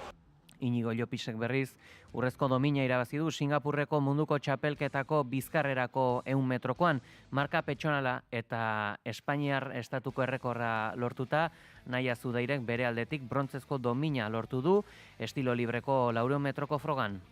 Minutu bat 5 segundu eta 29 milesimako kronoarekin Pariseko jokoetan eta Manchesterren 2023ko munduko txapelketa erdietsitako bere urrezko markak hobetu ditu Llopisek. Eta marka pertsonal eta Espainiako errekor berria ezarri du gainera. Pues la verdad que muy feliz con la medalla, con la marca, que al final es récord de España, que he podido bajar 1 décima mi tiempo. Y muy contento. Al final teníamos un nuevo rival, el ucraniano, que nos ha puesto las cosas muy difíciles, pero bueno, hemos sabido aprovechar ese buen segundo 50 que tengo y hacer buena marca y llevarnos el oro.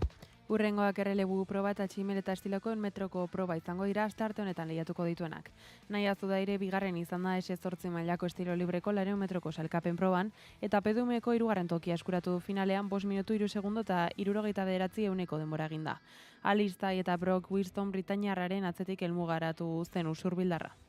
Eta arratsalde honetan Atletikek Girona hartuko du, arratsaldeko 7:00 aurrera jokatuko den norgehiagokan. Talde zuri-gorriak galdu egin ditu azken 3 partidak eta kezkagarriena da ez duela golik sartu. Proba egin eta egin ari da Valverde baina uztarik jaso gabe. Tienen necesidad y es bueno que los rivales, los equipos sientan necesidad de cara a un partido y nosotros tenemos que sentir necesidad para este partido, porque es que la tenemos, es que venimos de perder 3 partidos seguidos y 2 en Liga.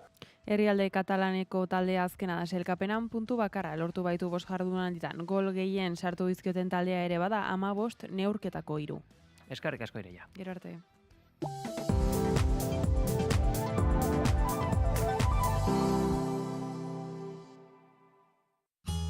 Euskal Kostaldeko Geoparkea, patxadaz ezagutu nahi? Deskubritu ezazu oinez Geoparkeko birari esker. 3 etapa, 3 herri eta munduan bakarra den flixa. Debako, Mutrikuko eta Zumaiako itsaslabar eta mendi ikusgarriak zain dituzu ibilaldia aztezin batean. Sartu geoparkea.eus bidean eta hasi abentura prestatzen.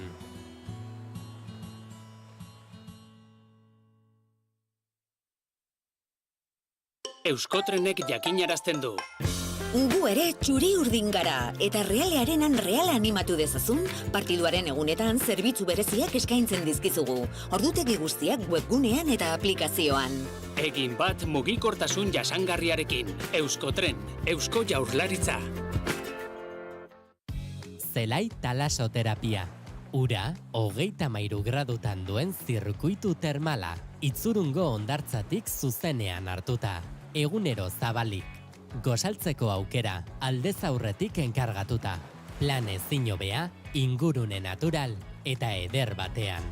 Erreserbak 944-865-500 telefonoan edo 3webikoitz.talasoterapiazelai.com webgunean.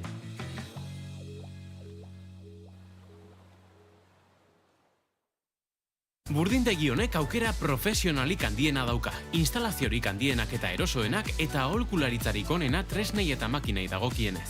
Alkain Hondarribia eta Alkain Astigarraga. Erantzunik profesionalena hauetan ere bai. Iturdindegia, laneko arropa, eraikuntza materialak, pintura... Bai, Alkainen!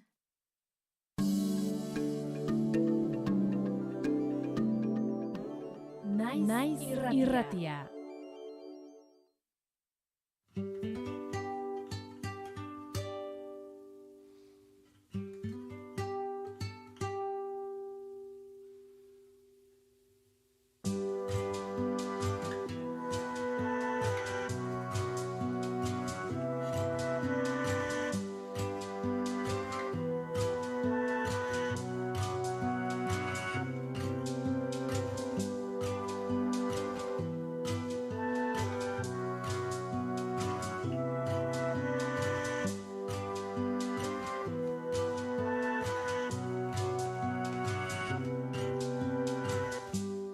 Amets baten artetik ala, logaltze baten korapiloan, pitzarruntura auskatzean. Adatz anonimo baten parian, dardara sentiarazten aldidan, aluzinazioi eskorrian.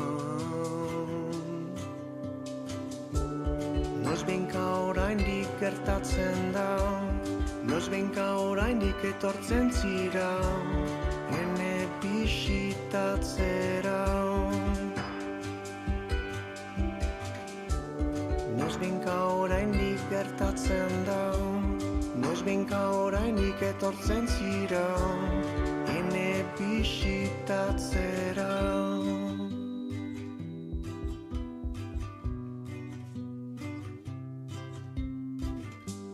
Zauria azkenean etxi da, baina norbaina geratzen da, urrezko erdio bilakada dila orain. Porroskatuan nintzen bai bainan, artisaulan baten erritmoan, uste dut konpondu naizela. Noizbenka oraindik gertatzen da, noizbenka oraindik etortzen zira, ene bisitatzera. Noizbenka oraindik gertatzen da, noizbenka oraindik etortzen zira, ene bisitatzera. Noizbenka oraindik gertatzen da, noizbenka oraindik hemen zira, noizbenka oraindik maite zait.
Informazioaren aria.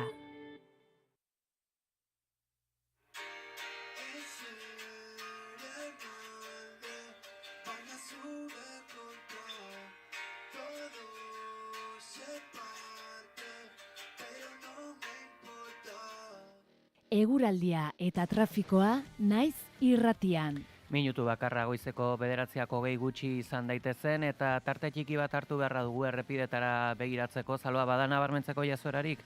Badira zenbait kontua aipatzeko. Pegi kamioi batek matxura izan du, ape bat errepidean 142. kilometroan Bergaran, Gasteizeko norantzan eta errei bat itxita dago, horren ondorioz autopilaketak daude. Ohiko autopilaketak ere Bilbo, Barakaldo, Leioa eta Galdakao inguruan, eta bestalde gaur arratsaldean Bilbo inguruan ibiliko zaretenei kontuan hartu, San Mamesen jokatuko dela, Atletiken eta Gironaren aurkako partidua, eta horrek garraio publikoan aldaketak ekarri ditzakela. Adi biltzeko goiza dirudi gaurkoa. Eguraldiari dagokionez esango dugu, temperatura freskotik hasi dugulako udazkena. Une honetan Donostian 12 gradu dauzkagu, Iruñan 13 gradu, 11 gradu Mauleala Baionan, 10 gradu Iruña eta Donibane Garazin, eta 9 gradu Gasteizen. Eguraldiaren ondinorako guztiak, Ikerri Barluzeak. Udazken sasoiko eguraldiak jarraipena izango du astearte honetan ere. Goizean hodei dezente agertuko da Kantauriar isurialdean, baina hodei hauek beti ere trinkoagoak izango dira lurraldearen mendebaldean, hau da Gipuzkoa mendebaldean, Bizkaian eta Araba iparpartean, eta bertan gainera euri zaparrada batzuk botako ditu, gainera tarteka zaparrada hauek bizi xamarrak izango dira. Gainantzeko lekuetan giro nahiko ateria izango da, naiz eta Gipuzkoa ekialdean, Nafarroa iparpartean, iparralden momenturen batean zaparrada txikiren bota dezakeen, ego isurialdean aldiz erabat ateria egongo da eta bertan osarte batzuk ere zabalduko dira.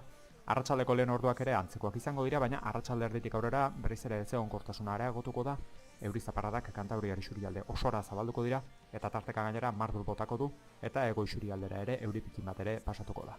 Haizeak iparraldetik joko du, goizean ipar ekialdeko ukituarekin azken orduetan ipar mendebaldekoarekin temperatura minimoek bera egingo dute eta goiza leku batzuetan hotza izango da, minimoak 6 eta 12 gradu bitartean errendituko dira. Maximoak antzeko jarraituko dute eta eguraldi freskoa izango da, Kantauriar isurialdean 14 eta 17 gradu bitartean errendituko dira.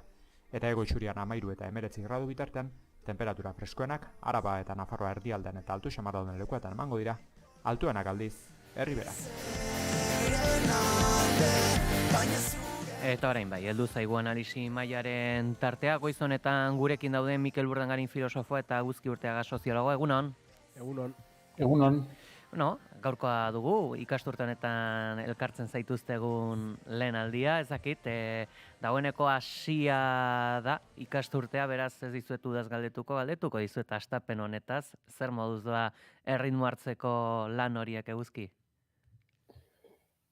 Ja, oporrak oso urruti daudela iruditzen zait, ja da abuztuaren azken 2 asteetan lanean hasi nintzen, eta ikasturte hasia nahiko lanpetua dela esan dezaket, beraz, oporrak oso urruti daude. Bai, hala da. Bai, nik uste dut erritmo ero batean bizi garela, ez? Aurrekoan Germund Rosa da okerrez banago, azelerazioaz eta asko hitz egin duena, eta hasi nintzen irakurtzen bere artikulu bat esaten, bueno, nola posible, ez? Uda ero, ez? Egiten gure buruari mai gainean jartzen duen erronketako bat izaten da, aurten patxada geixo gorekin aleginduko naiz, ez dakit, nire egunerokoa garatzen, eta gero eguneroko horrek ito egite gaitu, ez? Eta hor ustet, horrek ere ematen du beste mai inguru baterako edo puntu oso baterako, ez? Etengabe denbora optimizatu behar bat, errendimenduaren gizartea deitzen diote autore batzuk, berak esaten zuen denborak nolabait aurreko ziklo berdinak igarotzen dituela, baino akaso denbora berdinean gauza gehiago egiten alegintzen garela, ez? Mugikorra ere hor dugu, etengabe, ez? Trenean edo danadalako bitartekoetan egiten ditugun bidaia guztietan alegintzen gara informazioa lortzen eta bitartean WhatsApp bat erantzuten eta bitartean, eta hola bizi gera, baina horrek ere ematen du puntu baterako bai. Urte honetako maiatzean ere izan ziren Arostegiako epaiketak, horretaz ere denbora igaro da, urrun ikusten dugu, baina iraganden ostiralean jakintzen zein izango zen, lehen epaia behintzat, eta aldarrikatu dute berriro ere desobedientzia zibila ez dela delitua. Horixe bera berretsi dute, Arostegiako auzipetuen aldeko plataformak epaia ezagutu berritan, eta herri mobilizazioei bizi osorako zigor ekonomikoak eta espetxa saiestu ahalko dituztela ere nabarmendu dute Elizandon gauzatutako prentsaurrekoan. Iruñeko epaile batek absolbitu egin zituen, pasaden astean Arostegiako 7 auzipetuak talde kriminal bat osatzearen delitutik, baina 5.850 eta 50 eta 9.450 eta 50 euro arteko isunak ezarriztizkien ertxapenengatik. Gehiago jakin nahi dugu auzi honetaz, eta bereziki ostiralean jakindako epai horretaz. Horretarako gurekin da Garbina Elizegi Baztango alkateoia eta auzi honetako prozesatua. Egunon? Egunon. Ze hau zapore utzi dizu epaiak? Atzo aipatu ginen bezala, alde batetik postu ginen ikusita nolabait guk hasieran jarritako marragorri horiek behintzat ez zirela gainditu, ez? Hau da talde kriminalarena eta bestea bizi guziko zigor ekonomiko hori. Eta, guretzat berezik garrantzitsuak ziren horiek, eta baita ere, kartzela saihestea beti ere pozgarria da. Hoi alde batetik, baina gero beste aldetik ikusten du baita ere, ikusita zer izan ziteken, sentsazio hori daukagula, baina alare ez dela bat ere bidezkoa, ez, gertatzen nahi dena, eta horre isun ekonomikoiek aurretik jaso ditugunak abokatuen kostak ez bakarrik gureak, noski gureak pozik ordaintzen ditugu, baina bestenak ordaindu behar izatea eta ikusten dugu erabat bidegabea, ez. Baita ere azkenengo urte hauetan bizitu duguna eta azkenean badela errepresioa alde guztietatik jakinda zer gertatu den eta azkenean inposizioaren bitartez egindako proiektu bat nolabait momentu batean gelditzeagatik eta herriaren borondatea defenditzeagatik, azkenean gu horregotea auzipetuak eta kondenatuak, nahiz eta ekonomikoki izan, azkenean kondena bat da, ez dela bat ere bidezkoa, ez. Hain zuzen, nabarmendu dugu, ertxapen delituagatikan jarri direla, 5.900 euro bitarte arteko isun horiek. Zertan oinarritu dira ertxapena egon dela baieztatzeko? Bueno, orain arte bezala, bereek asmatutako gauzetan, ez? Epaiketan ere argi gelditu zen, bai bertan zeuden langileak eta baita guardia zibilak eta foruzaingoak ere, behin baino gehiagotan. Esan zuten beraien ikuspegitik ez zegoela indarkeririk egon, eta gure ekintza zela makinen aintzinean esertzea, baina hala ere, bai egon ziren interesatuen aldetik, enpresariak eta beraien hurbilagoko langile batzuk hori esan zutena, nahiz eta beraiek bertan ez egon. Orduan, epaiak erabaki hori hartu du eta esaten du hori indarkeria dela eta horregatik jartzen zaigua nolabait sententzia bat jartzen du horren arabera. Orduan nik uste dut erabaki politikoa dela, interes bat daolakoz nolabait ekintza desobedientzia zibila delitu bezala aurkeztea eta nolabaiteko indarkeria dagoela esatea. Azkenean interpretazio hori botereak ezartzen du eta nik uste dut interes bat dagoela hor, azkenean edozein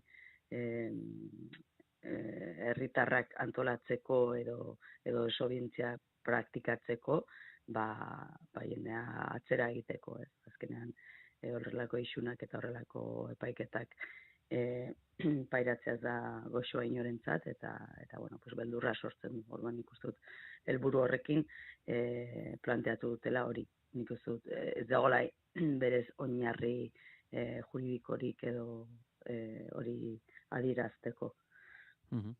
Zuzenduko didazu oker banago, baina gogoan dut, Aroztegiako proiektua gauzatzeko ez zegoela, guztiz argi ze punturaino hor lanetan hasi berriak zeuden langile horiek eraikuntza baimenik baote zuten. Ez dakit, hau ala bada epaiketan aintzat hartu da hau edo badago honi buruzko erreferentzia bat sententzian? Esaten dutena da, epaiketan atera zen, aipatu zen, bai gure aldetik eta bai beren aldetik.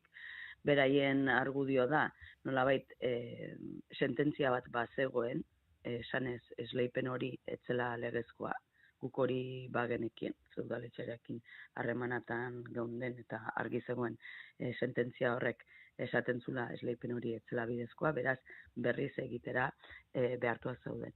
Beraien argudioa da, sententzia hori etzela definitiboa, hau da, elegitea sartua zaukatela, eta beraien ustez, beraiek impunitate osoarekin jokatzen dutelakoz, hala ere, sartu ziren makinekin, jakinta edo ez, baina nolabait sententzia definitiboa atera baino lehen. Orduan, gero, kanpaldi eta gero, atera zen sententzia definitiboa hori, eta berretsi zuen hasierakoa. Orduan, beraiek argudiatzen dute, ez zegoela sententzia definitiborik, oraindik momentu horretan, eta epaiak babestu du hori. Orduan, hori, bakigu beste alderantziz baldin bazen, ez horrela izango, baina hori da beraiek aipatzen dutena, eta nik uste, nik ulertzen dudan moduan, sententziak esaten duena. Baina, gero, sententziaren irakurketa hori teknikoagoa da, eta abokatuek oraindik denbora beharko dute segurazki hori gehiago ikusteko, baina, azkenean, beraiek egiten dituzten lege hauste guztiak ez dira nolabait garrantzitsuak edo ez dute zigorri jasotzen. Laburbilduz. Zu izan zinen gainera epaiketan fiskaltzaren galderei erantzun zenien bakarra, zer galdetu zuen? Galdetu zuena zen, hasieran pixka bat, ungi horitzen banaiz, luzea izan zen, hasiera batean, hasi zen proiektuaren aurkokatasuna noiz hasi zen, eta, bueno, pues, nolabait lotzen zuen udaletxean sartu ginen momentutik, bueno, olako gauzak bai, gero baita ere galdetzen zuen, bueno, irudi batzuk erakutsi eta identifikazioak eta horrelako gauzak. Eta, bueno, nik uste dut pixkat jokoz kanpo topatu genuela fiskala ez zulako zespero agian erantzun genuela. Eta, bueno, etzen izan hola galderak hortik zijoazten. Eta bueno, pixka bat taldearen parte nintzen, eta, bueno, nik ez nuen ukatu azkenean biztan zegoena, ez? Eta guk beti esan dugu gorri egon ginela, eta nolabait publikoki egin genuena hor argi zegoela, eta hori ez genuela ukatzen, baina bai galdetzen zuen baita ere gauean gertatzen ziren gauzak, eta hor makina batzuk, kalte batzuk izan zituzten, eta bueno, pues horren arduradun izan nintzen, eta nik ukatu nuen, noskiz, ez ginela gu izan, hor jende asko zegoela nolabait proiektu horren kontra, eta, bueno, pues ez izan zuten hori frogatu. Hori bagenekien hasieratik, eta egia esan, bereiek nolabait beraien kontakizuna zen, nola hor geunden jende pila bat zegoela onartzen zuten, baina, bueno, gu geunden hor identifikatuak izan ginen, maizago besteak baino, eta horregatik guk egin genuen dena. Ez? Orduan, bueno, pues hori epaiak adibidez, bai esan du hori ez dela frogatu, eta hori garrantzitsua da, gertatu ziteken beste aldera, eta bueno, hori ere importantea da.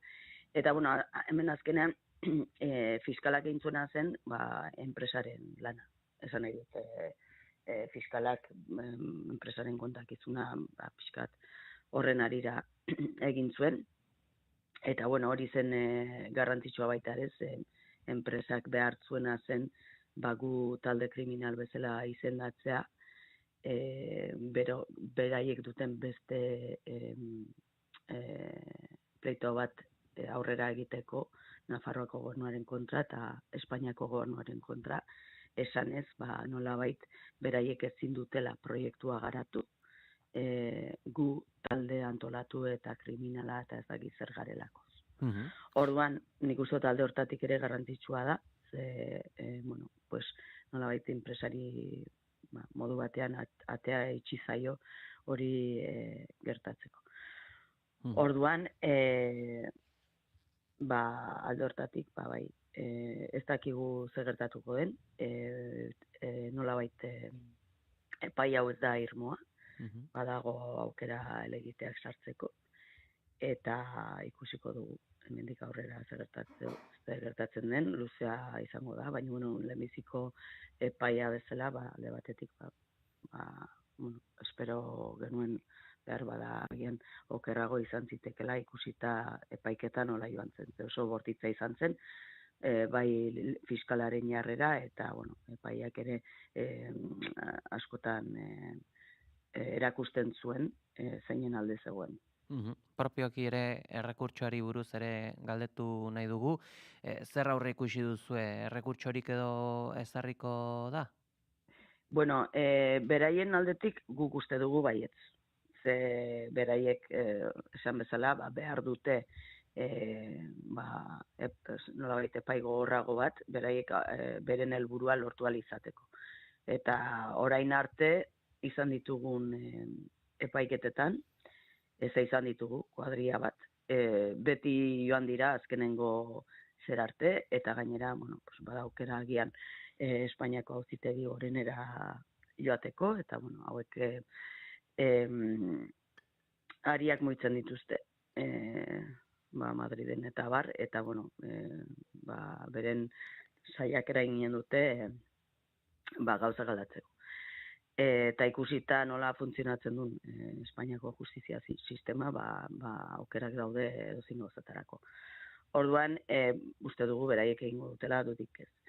Guk oraindik ez dugu denborik izan abokatuekin hau dena ongi aztertzeko, orduan hurrengo astean edo espero dugu gehiago jakitea eta erabaki bat hartuko dugu alde horretan helegitea sartu behar dugun edo ez erabakitzeko. Xehetasun guzti hauekin gelditzen gara, Garbine Elizegi, eskerrik asko, goiz honetan gurean izateagatik. Eskerrik asko zuei. Hauexek, kasua eta sententziari buruzko azkeneko xehetasun horiek jakin nahi dugu, ze balorazio egiten duzuen zigor horietaz bereziki, Mikel, zurekin hasiko era. Uste dute, Garbinek gako nagusiak eman dituela, ez? Nik uste hor, ezin dugu aztu, ez? Ze proiektu zen hau, herritarren kontra eta legearen kontra egindako proiektu bat, Lekaro zen luxuzko hotel bat, golf zelai bat eta 228 txalet eraikitzeko, krisi ekosozial baten testu inguruan guztiz zentzugabea den egitasmo bat, eta baita ere eskualdearen behar izana kontuan izan da. Eta hor uste, horren aurrean, nolabait hori geldiaraztea lortu zen, 2022an gero ilegaltzat ere jo zen, eta hor uste, mendeku hartzeko alegin bate ondala. Alde batetik kriminalizatuz, horren kontra egin ziren protesta ezberdinak, eta beste alde batetik, espekulazioaren bidartez ezin izan zuten aberaztu, beraiek nahi zuten neurrian, eta orain epaiketaren bidez aberastu nahi zuten. Hor gogoan izan dezagun, 43 milioi euroko erantzukizun zibila eskatzen zutela. Eta hor, testu inguru hortan ikuste dute, Garbinek azaldu duen bezala, beraiek, haien proiektua da aurretik gutxi gora bera zalantzan jarri zen eta legez kanpokotzat jo zen, eta akusazioak ere, esango nuke akusazio nagusia behintzat, banan, eraitsi direla edo, alde batetik talde kriminala izatea gozten zieten, eta hori alboratu egin du epaileak, eta beste alde batetik, esan duan bezala, 43 milioi euroko erantzukizun zibila ere ez zaie ezarriko, ez. Zentzu hortan, alde batetik nik uste pozgarria dela, zer esanik ez herri honetan, ezta? Bizio osorako zigor ekonomikoa edo kartzelaratzea ekin izana, eta uste hori balioan jarri behar dela, eta hori mobilizazioari eskerre izan dela, baina beste alde batetik ezin degula ahaztu, ez dela bidezkoa, eta indemnizazio oso altuak eskatu dituztela, eta ez dela bidezkoa nolabait zigortzea zer eta gerora ilegaltzat jo zen, eta momentuan bertan bere legezkotasunaren eta zilegitasunaren inguruan zalantza handia zeuden proiektu zentzugabe bat gelditzagatik. Eta nik pare bat elementu gehituko nituzke. Alde batetik, desobedientzia zibilaren zilegitasuna uste aldarrikatu egin behar dela, Palestinarekin ikusten ari gara, auzitan jartzen ari dela, askotan protestak molde jakin batera murriztu nahi direla, eta uste ezinbestekoa dela hainbat lorpenetarako, eta beste alde batetik, aldarrikapenaren gaurkotasuna, krisi ekosozial baten testu inguruan. Eguzki? Nik uste dut, behin eta berriro errepikatzen ari den eskema baten aurrean gaudela. Bereziki Nafarroan, Ipar Euskal Herrian ere hainbat kasu izan dira, Arbonan, Itxasun, Kanbon, non proiektu imobiliario batzuen inguruan, maiz modelo espekulatibo bat hobetxiz, azken finean horren aurrean protestak egiten diren, ikusirik administrazio publikoak, erakundek eta enpresak ez dutela aintzat hartzen herritarrek esaten duten hori, azken finean desobedientzia zibila bilakatzen da bide bakarra, eta horren aurrean ikusten da enpresa horiek auzitara jotzen dutela, eta oso zigor ekonomiko handiak eskatzen dituztela, ez? Astakeri bat dirudi 43 milioi euroko kalte ordainak eskatzearena, baina horrekin batera, kasu honetan, talde kriminal gisa akusazio hori aurrera eraman dute, epaitegiak ez dute onartu, atzera bota dute, baina alata guztiz ere esan nahi du, prozedura judizialak aurrera egin duen bitarte, eta oraindik ez da bukatu, helegitea aurkezteko aukera baitago, azken finean, Damokles ezpata bat daukatela buru gainean, beldurrekin, azken finean, kartzelara joango diren, zigor ekonomiko oso gogorrak eta astunak pairatu beharko dituzten, eta horren atzean badago borontate bat, horrelako ekimenak kriminalizatzeko, bertan parte hartzen duten pertsonak beldurtzeko, elkarrezetan beldurritza erabili du berak, eta arrazoi objektiboak daude beldurra izateko. Are gehiago, kontutan izanik, Zernako presidenteak izan diren, bereziki Nafarroan esan dut. Altsasuko auzia gogoratzea komeni da, ikusteko ze puntutaraino oso zigor gogorrak eta disproportzionatuak jarriz, azken finean edatu nahi den mezua da esatea, imaginatu horrelako kasu batentzat, horrelako zigorra ematen badizuegu, beste protesta mota batzuk aurrera ematen badituzte, zer gerta daiteken, ez? Eta orduan horrek sortzen du erabateko inseguritate juridiko bat, eta hainbat herritarren partean, beldur delako bat.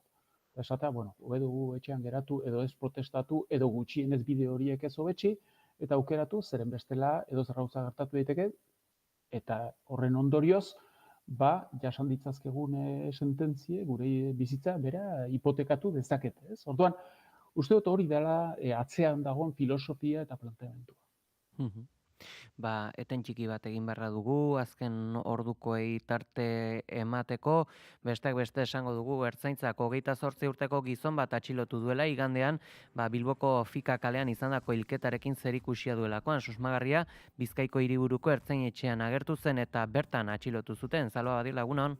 Egunon Pegi eta egunon entzuleok, guztire Ertzaintzak 3 atxiloketa egin ditu azken orduetan, lehena Bilbon, bigarrena Getxon eta 3. ere Bilbon ustezko inplikatuetako batek bere burua entregatzea erabaki duenean.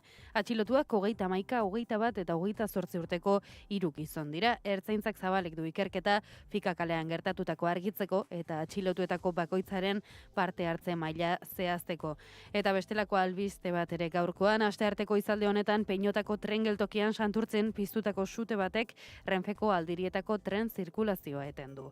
Sutea 3:30 hasi da, goizaldeko 3:30 oraindik argitu gabeko arrazoiengatik Eusko Jaurlaritzako Segurtasun Sailak jakitera eman duenez. Sua itzalita dago, baina oraindik suhiltzaileak ari dira bertan lanean. Bestalde, sutearen ondorioz Bilbo eta Santurtzi arteko tentsio elektrikoa kaltetu eginda eta horrek atzerapenak eragin ditu C1 eta C2 lineetan. Eta baita ere, egunaren nondik norakoak ere jakin nahi ditugu. Itxaso Leon, egunon? Egunon Pegi eta egunon entzuleok, aste arte honetan Lakuako Gobernu Kontseiluaren bilera espero da eta Maria Ubarretxena bozeramaileak hitz egitea. Bestalde, Espainiako Kongresuak EAJaren proposamen bat aztertuko du Konstituzio Auzitegiak eskumenen eskualdaketei buruz ebatz dezan eskatzen duena. Araban ere politika orokorreko plenoa dute eta Nafarroako Parlamentuan berriz lansaioa. Bide batez, Iruñan geratuko gara, bertan mobilizazio baten aurkezpena egingo dute gaur urriaren 4ko Palestinar herriari elkartasuna adierazteko deitutako manifestazioarena alegia. Goizeko 11etan izango da Gaztelu plazako kioskoan. Eta Donostian udalak elkarretaratzea deitu du 12etan, iragan ostiralean gizon batek emakume bati egindako sexu erasoa gaitzesteko. Ekonomian ere hainbat gai, pentsiodunek bilera dute astearte honetan Gasteizko Legebiltzarrean, herri ekimen legegilea dela eta bestalde Maderas de Llodioren auziari jarraika ibiliko gara. Beste gai ekonomiko bat izan daiteke Euskal Sagarraren 2025ko uztaren aurkezpena egingo dutela gaur Altzon, eta gainera astearte honetan prentsaurrekoa egingo dute Amezketa, Ataun, Zaldibia eta Orduña artean mendiko herrilarreak nekazaritza ekoizpen ekologikoaren arabera ziurtatzeko erabakiari buruz. Amaitzeko kulturarlo paroa izango dugu gaur ere, aurreko egunetan bezala zinemaldiaren jarraipen zabalarekin gure Davidetan. Izango era guzti horietaz, eskerrik asko Itxaso. Gero arte Pegi. Eguraldia eta trafikoa naiz irratian.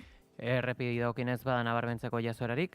Kamioi batek matxura izan du AP bat errepidean 152. kilometroan Bergaran, Gasteizko norantzan, errei bat itxita dago eta horren ondorioz autopilaketak daude. Eta ohiko autopilaketak ditugu Bilbo, Barakaldo, Leioa eta Galdakao inguruan ere. Eta gogoratu entzule gaur Bilbon, San Mamesen, Atletiken eta Gironaren arteko partidua dugula. Eta gogoan izan zerbitzu berezia izango dugula gaur, eta bestalde honek partidu honek ere garraio publikoan aldaketak izan ditzakela. Eguraldiaren nondik norako guztiak berriz, Iker Ibarluzaren eskutik? Udazken sasoiko eguraldiak jarraipena izango du astearte honetan ere. Goizean hodei dezente agertuko da Kantauriar isurialdean, baina hodei hauek beti ere trinkoagoak izango dira lurraldaren mendebaldean, hau da Gipuzkoa mendebaldean, Bizkaian eta Araba iparpartean, eta bertan gainera euri zaparrada batzuk botako ditu. Gainera tartaka zaparrada hauek bizi xamarrak izango dira. Gainantzeko lekuetan giro nahiko ateria izango da, naiz eta Gipuzkoa ekialdean, Nafarroa iparpartean, iparralden momenturen batean zaparrada txikiren bota dezakeen, Ego isurialdean aldiz, erabat ateri egongo da eta bertan osarte batzuk ere zabalduko dira. Arratsaldeko lehen orduak ere antzekoak izango dira, baina arratsalde erditik aurrera berriz ere ezegonkortasuna areagotuko da. Euri zaparradak Kantabriar isurialde osora zabalduko dira eta tarteka gainera mardul botako du eta hego isurialdera ere euri pitin bat ere pasatuko da. Haizeak iparraldetik joko du, goizean ipar-ekialdeko ukituarekin azken orduetan ipar-mendebaldekoarekin temperatura minimoak bera egingo dute eta goiza leku batzuetan hotza izango da. Minimoak 6 eta 12 gradu bitartean errendituko dira. Maximoak antzeko jarraituko dute eta eguraldi freskoa izango da. Kantabriar isurialdean 14 eta 17 gradu bitartean errendituko dira. Eta hego isurian 13 eta 19 gradu bitartean temperatura freskoenak Araba eta Nafarroa erdialdean eta altu xamar dauden lekuetan emango dira. Altuenak aldiz, Herriberan. Informazioaren aria.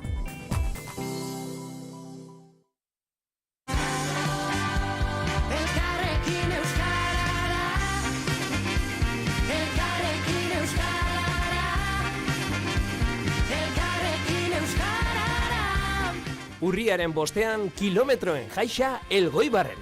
Bazatoz? Elkarrekin salto euskarara! Usurbil bizi, iraiaren 27an eta 28an, zatoz zubietara, errebotearen eguna ospatzera. Gure ondare biziaz gozatzeko aukera paregabea. Egitarau osoa, 650 usurbilbizi.eus webgunean. Usurbil turismoa, beste mundu bat posible da.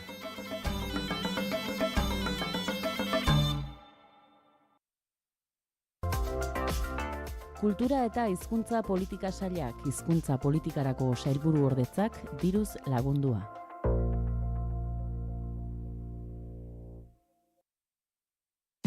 Informazioaren aria, naiz irratian.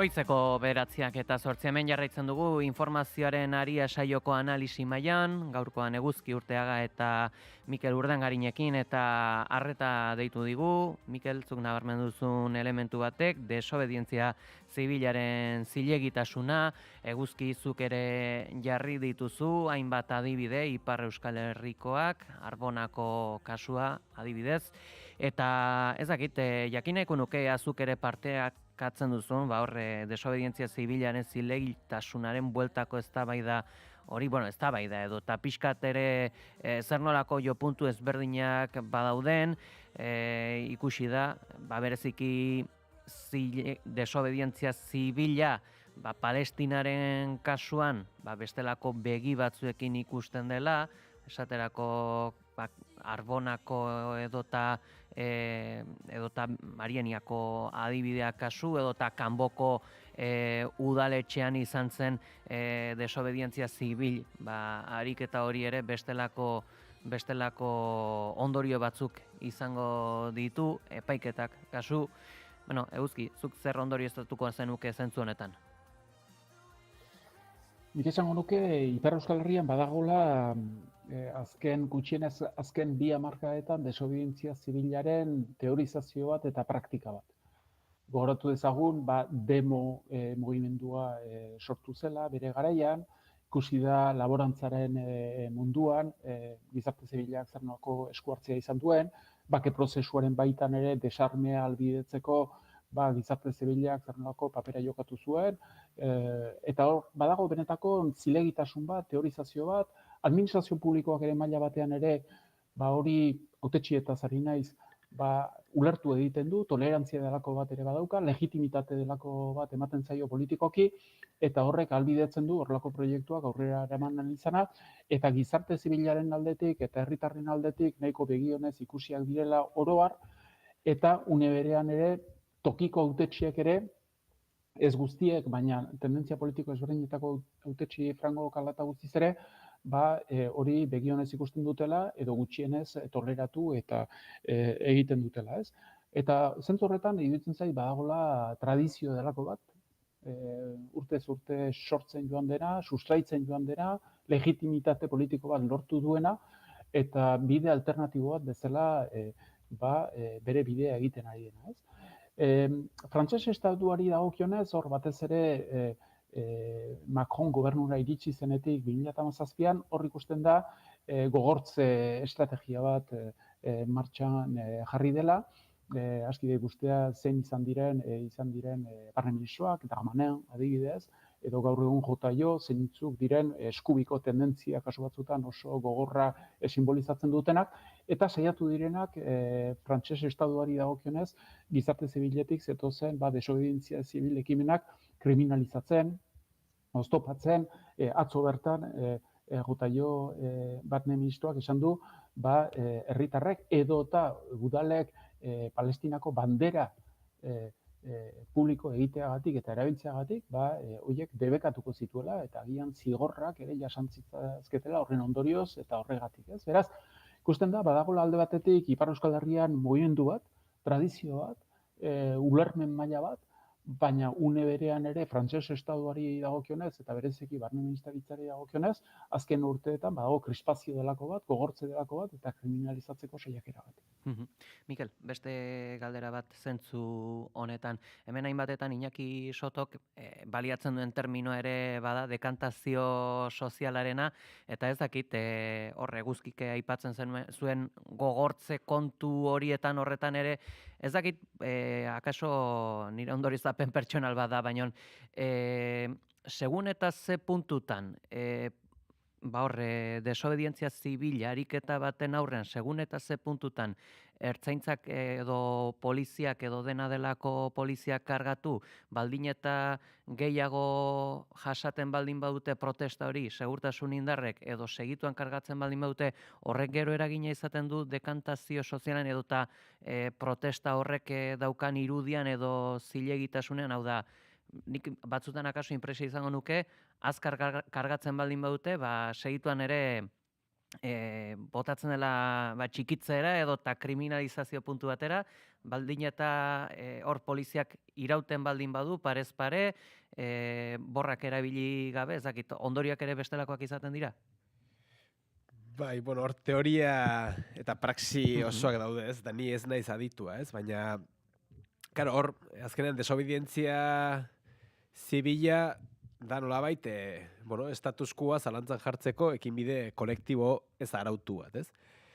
Eta zentzu hortan, hor, besteak beste, status quoaren zilegitasuna edo neurri jakin baten zilegitasuna edo egoera jakin baten, egoera jakin bat auzitan jartzeko asmoz egiten da edo hori eraldatzeko edo iraultzeko, ez? Eta zentzu hortan, zilegitasuna kontzeptu giltzarri bada. Eta hor, aktore guztie jokatzen dute hain zuzen ere, batzuk zilegitasun hori berretsi nahian, eta kaso aleginduko dira, protesta horiek salatzen duten horretan, baino salaketa forman bertan fokua jartzen, hau ere rekurrentea izan hori da, ikusi genuen esate baterako Bilbon la vuelta gelditu zenean, eta beste batzuk aldiz, fokua jarri nahian, neurri jakin horretan, eta horregoten da etengabeko disputa, ez? Justu lehen armagabetzea aipatzen zuen eguzkik, eta uste hain zuen ere hor ederki ikusi zala, ez? Nola, desobedientzia zibilaren bitartez, pixkanaka, zilegitasun hori irabazten joan zen, eta armagabetzea ekidinezin bilakatu zen, naiz eta, esate batako Estadu Espainolak hori oztopatzeko sekulako aleginak egin zituen, edo Estadu Frantsesak hasiera baten Luson etxiloketak egin zituen, ez? Baina nolabait lortu zen zilegitasun lehia horretan, nolabait egoera, kasu honetan armagabetzearen eta bakegintzaren eta denen eskubideen aldeko estenatoki baten alde dekantuatu araztea, jendarte zibila eragile politiko, sozial eta instituzionalak ere, batzuk gogoz kontra balin bada ere, eta kontraprogramatzen alegindu balin baziren ere, dekantatu araztea lortu zen, eta horrek lortu zen arrakasta, ez? Beraz, bai, esango nuke hor egoten dela lehia, eta hori praxian bertan bazten dela, ez? Bagoitzeko 9 eta 4 direla guztiz bestelako kontu batzuetan murgildu beharra dugu ondorengo minutuetan. Heldu den asteburuan, San Fermin txikito izango dugu Iruñean, esaten dute beste egun hauek iruindarrentzat direla eta uztailakoak nazioarteko lagun guztientzat. Hain zuzen ere Iruindarren 30% hiriburutik joaten da uztailaren 6 eta 14 bitartean. Eta datu hau Iruñeko udalak San Ferminei buruz egin duen inkestaren parte da. Ikerketa hau aletu nahi dugu eta horretarako gurekin da Carlos Andres Uranga, Iruñeko udaleko garapen gazteria berritze eta sustapen ekonomiko arloetako zuzendaria. Egunon? Bai, egunon. izaten da, deigarria hori, hiriko besta nagusienetan jendea joateko autua hartzen duela, 10 bizilagunetatik 3 hain zuzen, udal arduradun batean zer eragin dauka honek? Bueno, azken finean, enkuesta honekin lortu ditugun emaitzak izan dira iruindar sentimenduaren islada zuzen bat lehenago ez geneukana. Eta batez ere ondorio nagusia izan liteke iruindarrek beren festekiko duten atxikimen sentimendua nahiko handia dela. Eta jende batzuk joaten da, baina gero badago jende multzo bat nahiko handia gelditzen direna, ateratzen direla eta bizi nahi dutela jaiak modu nahiko gertua bizi nahi dutela jaiak. Orokorki Iruñeko herritarrek nola ikusten dituzte San Ferminak, ze baliorekin lotzen dute jai hau? Bueno, enkuesta horrek eman digu valorazio kualitatibo bat eta batez ere islatzen duena zera da. Ia denek azpimarratzen dute San Ferminak nola ematen diote bidea urte osoan ikusten ez duzun jendea ikusteari adibidez. Gero belaunaldien arteko harremanak sendotzeko ere, identitate ikurra ere bat bada, balore positibo guzti horiek islatzen dira enkuesta honetan. Eta baita ere, jakin nahi dugu zentzu honetan ere, ea berezitasunetako bat badela, festak 9 eguneko iraupena duela, egon da honi buruzko aipamenik? Bueno, dakiguna da, 9 egun irauten dutela jaiak, eta gelditzen direnen artean, ia denak 10-tik 9 ateratzen dira kalera eta disfrutatzera. Bataz bestez, jendea ateratzen da 5,4 egunez. Horrek esan nahi du bazuek ateratzen direla hori 9 egun jarraian esaterako, beste batzuk gutxiago, baina bataz bestez jendea ateratzen da 5,4 egunez. Eta iraupen honekin nahiko zenbaki koherentea da. Zagit, pentsatzen dut adinak ere zifra horretan, irteteko kantitate horretan ere ezberdina izan beharko dula. Bai, banatu ditugu enkuestak segun adina eta adina sexua eta auzoa. Eta batzuetan ematen digu arrakala batzuk erantzunetan, ematen digu arrakala bat sexuen artean, adinaren artean, baina kasu honetan da emaitza nahiko homogeneoa adintarte guztien artean. Beraz, adinak ez du eragiten soberan ateratzeko ohituran. Eta auzoen artean bada, auzoren bat bestea baino festa gehiago egiten duena? Gehien bat auzoak eragiten du jaiarekiko jendeak duen ikuspuntua adibidez, alde zaharrean bizi dira, jendea nabaritzen dute gehiago, azken finean jaian gehien bat haien auzoan gertatzen dira, eta ikusten dute jarrera nabarmengoak edo zein aldetara, edo gogor aldeago, edo gogor kontrago normala denez. Azken finean, bizi eragiten dute zure eguneroko bizi moduan eragiten dute. Beraz, hori nabarmenduko nuke hori. Gero, gainontzeko auzoetan da portaera da nahiko homogeneoa. Elkarrizketa hasieran aipatu dugu ere joaten diren horiek, ezakit jarrera nabarmenago horiekin ezakit modu erraz batean ondorioztatu dezakegu akaso joaten diren horiek propioki erdigunea ala alde zaharrekoak izango direla? Hori galdera hon bat, baina ez nizuke jakingo nola erantzun. Dakiguna da hori 10-tik 3 alde egiten dutela, baina horien zein auzokoak diren hori ez dakigu. Gero guztiz bestelako kontuetan ere, okerrez banago herritarrek ongi ikusi dute, San Ferminak negozio aukera izatea, baina gero kexa ere badator, prezioen gatikan pixka kontra jarriak daude hauek.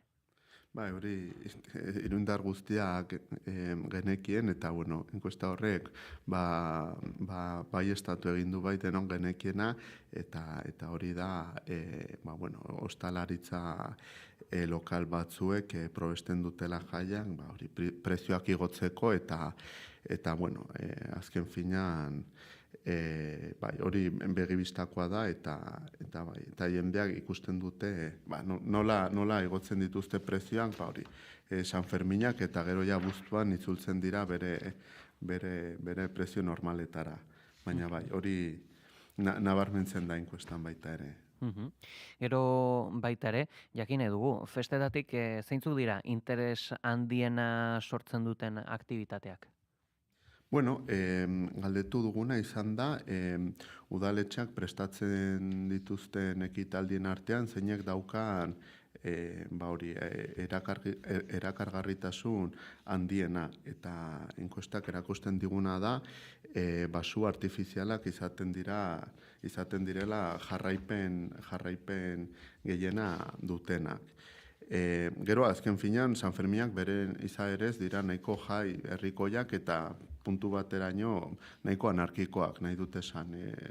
Udaletxea existituko ez baliz, norbaitek piztuko luke sua, txupinazua botako luke, eta jaiak hasiko ziren.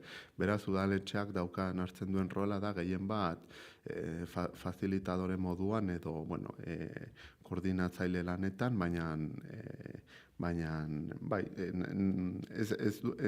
jaiak bere kabuz ere antolatuko ziren, nahiko herrikoiak direnez. Ezagita, kaso jai anarkiko aipatuzu, baina agian balioan jartzeko elementu hau da, alderatuz gero bestelako herrietako jarduerekin, non zorroztasun gehiagorekin jarraitzen den egun horretako programa, kaso? Hori ez dazkagu datu horiek konparatzeko beste jai edo ekitaldi batzuekin. Dakigun arte da egin den edo inguru honetan egin den lehenbiziko inkesta, beraz balioko izango zaigu aurrerantzean konparatzeko gure buruarekin, baina gaur egun ez dazkagu datuak beste hiriekin edo beste inguruko jaiekin konparatzeko. Eta baita ere, propioki ere, San Fermin, hitzek badiote, santu bat da, santu bat eta zari gara. Ikerketak zer ondorioztatu du festa hauen izaera katolikoaz? Erlijioarekin gertatzen zaiguna da, mendebaldeko gizarte aurreratuen guztiei gertatzen zaiena, eta hori da sekularizazio prozesu bat. Azken finean, erlijioaren aspektu formalak mantentzen dira, tradizioak, prozesioak, mezak eta bar, baina jendean geroz eta erlijio kutsu gutxiago sentitzen dutela.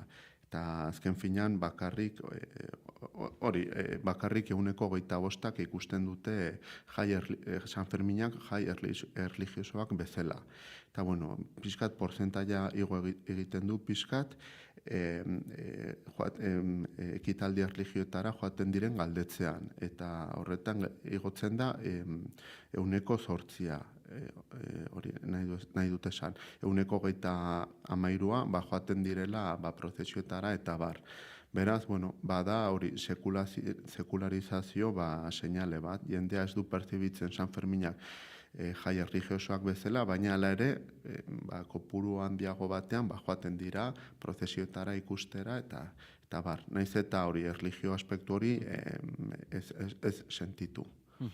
Beste puntu garrantzitsua Sanferminetan ere zezena da, babes gehiago dute entzierroek zezenketek baino, aztertu duzue honen arrazoia zeintzuk izan daitezken? Denok pentsa genezakena, bai, azken finean entzierroek daukate babes handiago bat, 10-tik 8 begi honez ikusten dute entzierroak eta ez diote inongo alde txarrik ikusten entzierroari.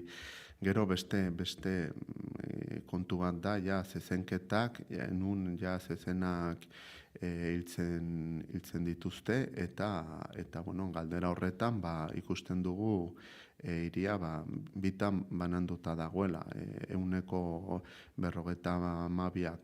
alde dago eta 48% kontra. Beraz, kasi erdi eta erdi, bitan banatuta, kasi zezenketan, entzierroak aldiz, nahiko babes sendoa daukate.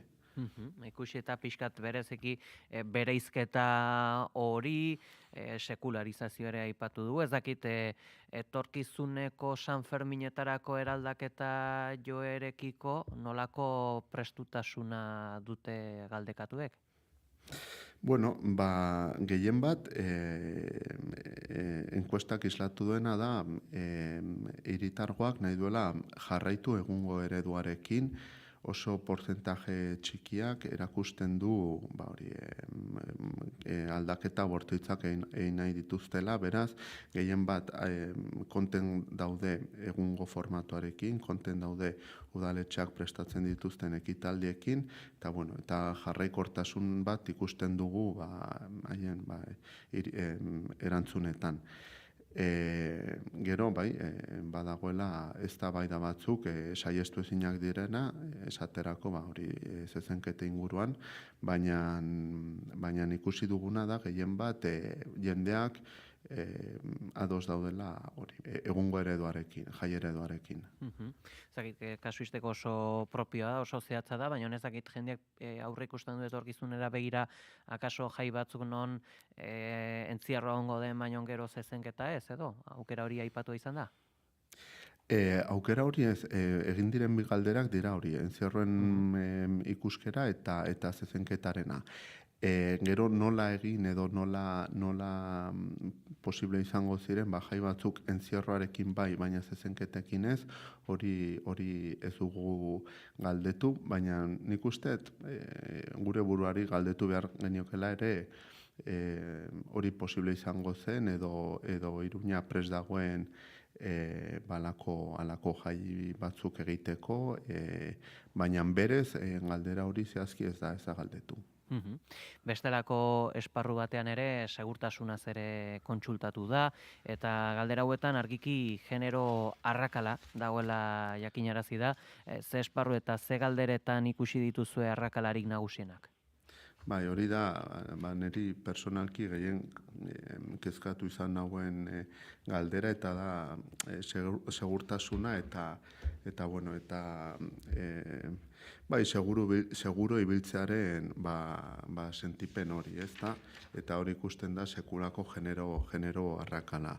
Batez ere badago galdera bat nun galdetzen da ea seguro sentitzen zaren etxera joatean oinez eta bakarrik eta hori ikusten da sekulako genero arrakala esaterako 10-tik bat, gizonezkoetan 10-tik bat ikusten dira, haien burua ikusten dute seguro etxera joaten, eta hori igotzen da 50% emakumezkoetan. Hori da, horrek dauka, 40 puntu porzentuala arrakala. Beraz hori nik usteet ematen digu zer pentsa eta zer egoeran gauden. Gero egia da jendeak baloratzen duela oso ongi udalaren jarrera, egiten dituzten sexu erasoen kontrako ekimenetan, puntu moratuak, eremu seguruak, Iruña erasorik ez kanpaina, ia denek ezagutzen dute kanpaina hori, bueno, beraz jendeak baloratzen du ongi udalak egiten dituzten aleginak, baina egia da hor dagoela sekulako genero arrakala. Gero ezakite beste jai batzuetan galdetuko bagenu ere ezakit lortuko dituzken nik uste nahiko iritzi antzekoak. Eta zentzu honetan ere, hain zuzen, emakume galdekatuetako 10,3%ak ere esan du noizbait sexu erasoren baten biktima izan dela bestetan, zer diozu honi buruz? Bueno, bada, datu kontutan hartu beharrekoa, gero egia da, erabili izan den eraso sexistaren definizioa da zabalena. Hemen sartzen zen enkuestan begirada txar bat, edo irain bat, edo pixka modu bortitzean hitz egitea, beraz, erabiltzen elkarrizketatzailek erabili izan dute eraso sexistaren definiziorik zabalena. Beraz, hori ulertu behar dugu gero porzentai hori konprenitzeko ere. Azkenik ere jakin nahi dugu, ea ikerketa zertarako baliatuko den, zeintzuk izango dira lan honen ondorioak? Bueno, ematen dugu ipar orratz bat, lehenau pixkat aurreko udal gobernuak antolatzen zituzten jaiak, pixkat intuizioaren bidez, bai, honek ematen digu, nondik jarraitu behar dugun, ematen dizkigu pistak, eta bueno, eta ematen digu gaizki edo ongi edo gaizki egiten ari garen seinalea. Eta momentuz ikusten duguna da jendea udaletxarekin dagoela nahiko konforme. Badugu zertan hobetu, baina valorazio orokorra da ona, eta bueno, atera diren datuak dira denok espero genitzazkenak ere bai. Xehetasun guzti hauekin gelditzen gera, Carlos Andres Uranga, eskerrik asko goiz honetan gurekin egotegatik. Bai, mil esker, Pegi. Partekatuko ditugu elkarrizketan nabarmendutako elementu ezberdinak. Ez dakit, asteko pixkat orokorki bada ere, zuek joaten zarete San Ferminetara? Mikel? Bai, aldala bai. Eta, hiriburuzagia denez, Euskal Herritar guztiok, uste dut, eta ez soilik Euskal Herritarro, baina, askok behintzat badugula joera, eta zerbait badutela berezia, nire kasu hau oso iritzi subjektiboa da, baina badute zerbait berezia, ez?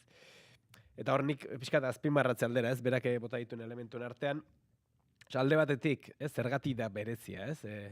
Esango nuke ekimen komunitario erraldoi eta plural bat delako, peinak daude hor, musika etengabe, txarangak, berak hor anarkiko hitza erabili du, eta gogoan dut, San Ferminak hurbildu ala, garako zenbait zutabe egileek egiten dituzten irakurketak, ez? Eta atorren zaizkit, Floren Ahoizek eta Itzi Artzigak esate baterako egin ohi dituzten irakurketak, nolabait, pixkat, ekimen horren zentzu komunitario eta hori azpimarratuz, eta berak esaten zuen, udala fazilitatzaile lanetan aritzen dela, naiz eta, bere papera erabakigarria den, ez? Itzi Artzigak esaten zuen, San Ferminicémonos, azkeneko, ez? Hau da, San Ferminizatu gaitezen, lehen aipatu dugu, ez? Errendimenduaren logika, hau da, denbora oro optimizatu eta diru bilakatzeko deia egiten zaigueten gabe, eta horren aurrean nolabait logika hori auzitan jartzen duen ekimen komunitario bat dela esango nuke, ez? Ze gertatzen da, komunitarioa hitz egiten degunean eta komunitatea hitz egiten degunean ezin degula bersortu, ez? Estatua berdin, gaiztoa, txarra, hotza eta komunitarioa berdin, onbera, xaloa, harmoniatxua. Komunitateak, beste botere harremanek zeharkatuta dago, eta ekimen komunitarioak beraiek ere, botere erlazio ezberdinen, isla adierazpen eta reproduzio bat ere badirela, ez? Eta tartean baita arrakala ezberdinera ere. Eta uste inkesta honek arrakala horiek ere biztarazten dituela, ez? Eta hor, pare bat aipatzearren, ez? Zezenketei lotuta esate baterako adin eta genero arrakala nahiko nabarmena da. Eta uste, horri ere heldu barko zaiola, oso erresa da kanpotik, ez da, baina uste, hor badagola funtsean eztabaida bat, eta da beste animaliekiko, kontuan izanik giza bereok, gu geu ere, abere edo animalia bat garela, beste aberekiko harremana nolakoa izango den. Oteizak esaten zuen, ez, tradizioa arraunlari baten ariketa baten antzekoa dela, hau da, atzerantz begiratu behar degula, eta atzerantz palakadak ematen ditugun bitartean aurrera egin behar degula, eta zentzu hortan uste hori berpentsatu beharrekoa dela, eta gero beste elementu bat segurtasunaren auzia, ez. Askotan, segurtasuna asko hitz egiten da, eta segurtasuna berdin polizia ekuazio moduko bat ikusten ari nez, ez. Segurtasunaren ikuspegi oso sekurokrata bat bultzatzen da zenbait botere erakundetatik, eta usteet horren aurrean, hain zuen ere, segurtasunaren ikuspegi integral bat kontuan izango balin badugu, eta ikuspegi sozial, ekonomiko, kultural, eta tartean instituzional horiek denak aintzakotza hartu balin baditugu, honek usteet mahai gainean jartzen duela erronka bat, ez? Eta tartean, esate baterako hitz egin beharko dela, segurtasunaz ari garenean, gizonkeriaz eta gizontasunaz, eta hor, egin beharko degula ariketa individual eta kolektibo bat ere, bain zuzen ere, ia denek ontzat jotzen balin badute, emakumeek, arrisku gehiago bizi dituztela festa giroan eta bestelako eremuetan ere, horrek badauzkalako erantzunkizun batzuk, horre badauzkalako kausa estruktural batzuk, egunerokoan bersortzen direnak, eta hoiei ere heldu beharko zaie, baldin eta segurtasuna integrala eta denontzako izango bali bada. Eguzki? Nik egia esan, San Ferminen inguruan eta festa eredu horren inguruan asko zer ikuspegi kritikoa daukat. Baiona bera saiatu da imitatzen San Ferminek egiten dutena, eta iruditzen zait, akats berdinetan eta erortzen direla, eta dago, esango nuke oroar, festa idealizatzeko eta festa eredu determinatu bat idealizatzeko joera. Realitatea zein da? Festa horiek oso masifikatuak dira, oso alkoholizatuak dira, eta orduan nik faltan botatzen dudan inkesta horietan da galdetzen ez dena. Orduan, egia da genero arrakala oso importantea dela segurtasunari dagokionez, aipatzen da, badago beste datu bat oso importantea, eta da, Iruñako herritarren 21% kanpora doala. Festak gertatzen diren bitartean, horrek esan nahi du, bazken finean, badagola biztanleriaren eren bat, ez dena eroso sentitzen festa eredu horrekin, eta agian interesante izan daiteke pertsona horiei galdetzea zerretik joaten diren, edo zerretzaien gustatzen festa hauetan, ez? Eta gero, iruditzen zait, ez da aipatzen alkoholak daukan inpaktua. Zenbat koma etiliko daude, zenbat gaztetxoetan bereziki, ez? Eta hori ez da galdetzen. Ez da galdetzen euskararen tokia zein dan. Ez da galdetzen, azken finean, zenbat eraso sexual eta sexista dauden. Esan dut, horri iruditzen zait, buelta bat eman behar zaiola festa eredu horri ere bai. Galdera aski garrantzitsuak, ze nik uste dut guretako asko pentsatzen genbitzara gure San Ferminetan, ze ondo pasa genuen parrandan, gora bera, baina hoiei ere heldu beharrekoak. Goizeko 9:10 gutxi izan daiteze minutua, besterik ez zaigu falta, eta bestelako kontu garrantzitsu bati ere heldu beharra diogu. Gasteizko Legebiltzarrean kurtso politikoko lehen plenoan estatus berriaz hitz egin zuten alderdi gehientsuenek, honen garrantzian bat egiten dute alderdi guztiek, alabaina EAJ eta PSek gehiengo osoa dutenez, euren parametroetan sartzen diren planteamenduek bakarrik dutela zentzua, ala aurrera egiteko aukera salatu dute askok zaloa. Imanol Pradalesi eta bere gobernua sostengatzen duten bi alderdiei proposamen politiko ezberdinak egin zizkion Euskal Herria Bilduk. Aurreko urtean bezalaxe, oraingoan ere konfiantza falta aipatuta denek kokatu zituzten Pradalesek politika orokorreko eztabaidan. Peio Otxandianok bere hitzartzearen amaieran egindako eskaintzak erantzun zehatzagoa behar duela esan zion, gutxienez erantzun bat. Argudioak eman ditzala, gehiengoa dute eta nahi moduan aritzen dira parlamentuan. Eta nahiko genukena gutxien da gobernuaren partetik eta alderdien partetik erantzun bat. Eta erantzunik ez badago, ulertuko da ezezkoa dela. Zortara ere ohituak zaudete. Gu proposamenak egite ditu eta erantzurik ez dugu jasotzen. Orduan, inoiz ez dago ezezkorik, baina baiezkorik ere ez. Baina urgentziak hauek baldin badira, eta ikasturte hau gakoa baldin bada. Orduan, uste dut ados egon gaitezkela danok, posible diren eremu horietan adostasun horiek etorri behar direla ja. Pradalesak egin zuen analisian etorkizun iluna aurre ikusi zuen eta Otxandianok horretarako eskua luzatu. EAJak ordea uko egin zion horri. Larunbateko EH Bilduko konferentzia politikoan Arnaldo Otegik esan zuen hausnarketarako nazio elkarrizketa jarriko zuela martxan, entzun, konpartitu eta adostasunetara iristeko. Euskal Herriari eta Euskal Herritarrei hitza ematea. Elkarrizketa nazional bat burutzea. Elkarrizketa nazional horren xedea da, gure indarguneak eta ahulguneak ongi detektatzea, gure baliabideak ongi kokatzea, gure erronkak ongi diagnostikatzea, diagnostiko konpartitu bat egitea, herriarekin, herri eragilerekin.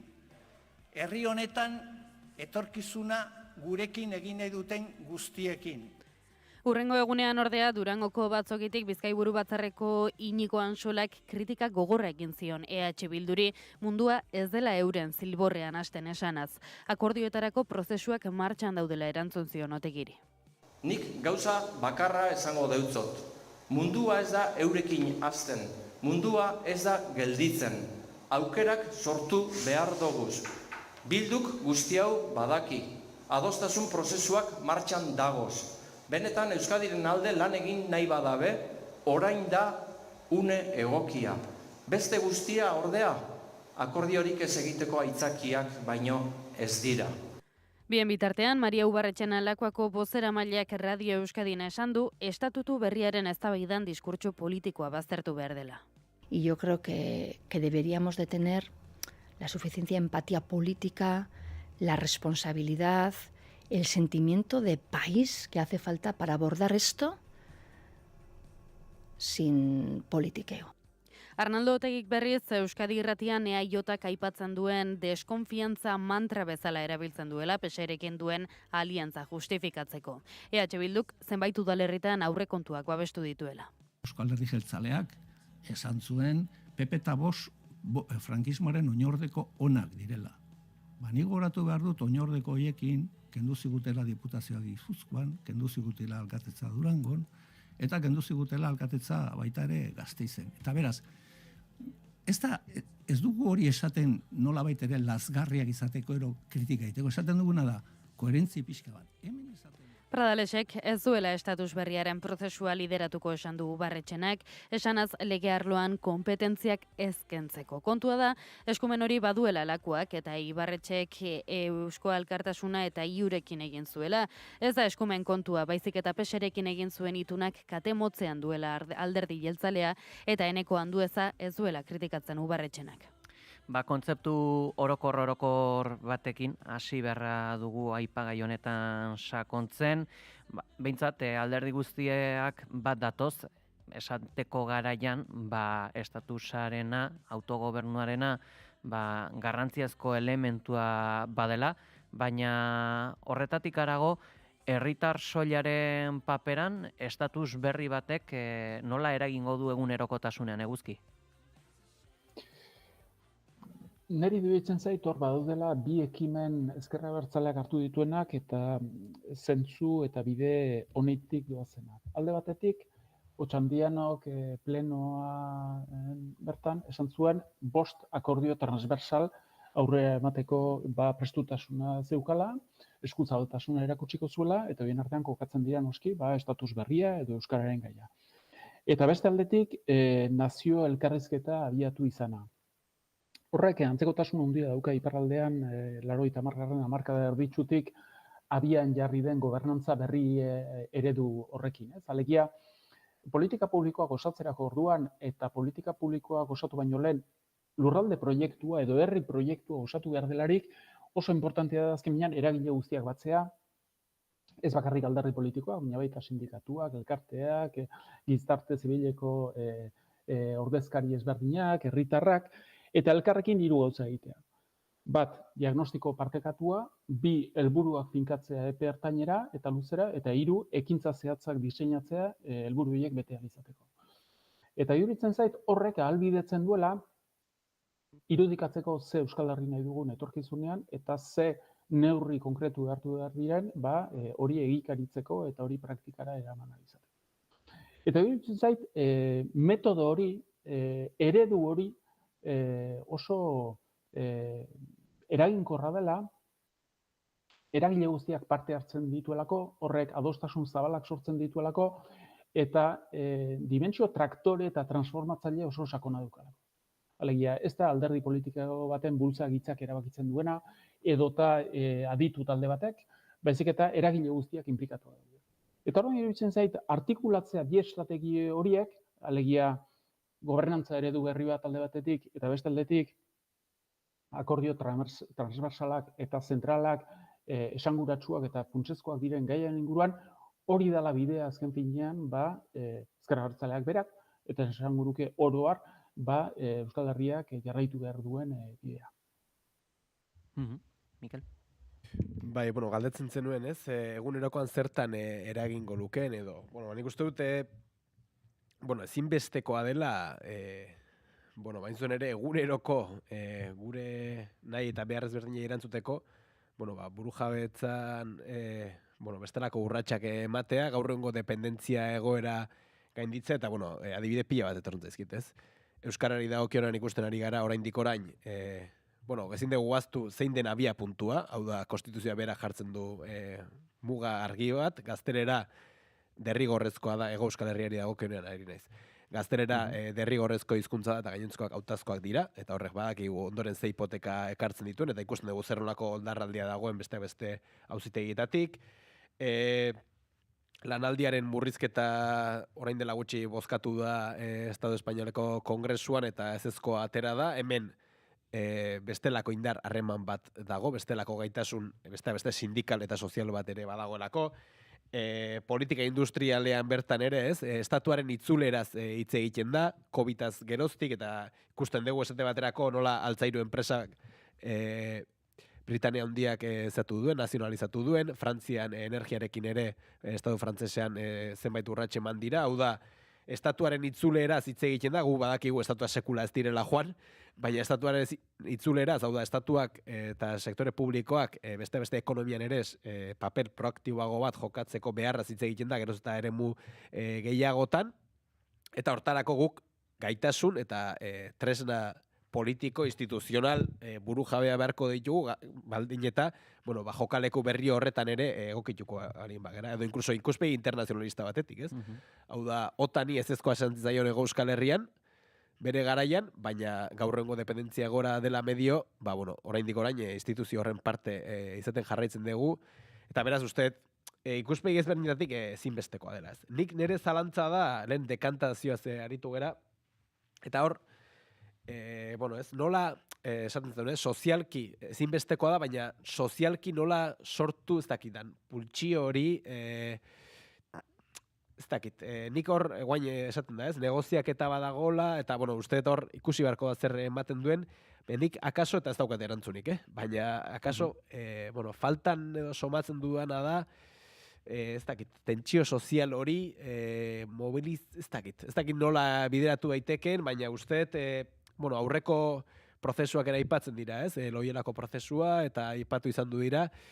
Eta hor, ezinbesteko aldagaietako bat ikusi dana da, prozesu guztietan, bai azaltzeko ezinak eta baita ere ireki diren aukerak, mobilizazio sozial bat ere egotea. Eta ikusten dugu esate baterako PSek beste behin nola bere beto hori ezarri nahi duen, eta horren aurrean, betiko aitzakia, ez, entzuten ditugun aitzakia horiek albo batera utziarazteko, hau da, posizio ezberdinak berein gogoz kontra ere dekantatu arazteko nola egin daiteke sozialki ere prozesu horri bultzada bat eman ez. Nik hor daukat zalantza, eta ez dakit, hor ez daukat erantzurik, baina zalantza horixe daukat.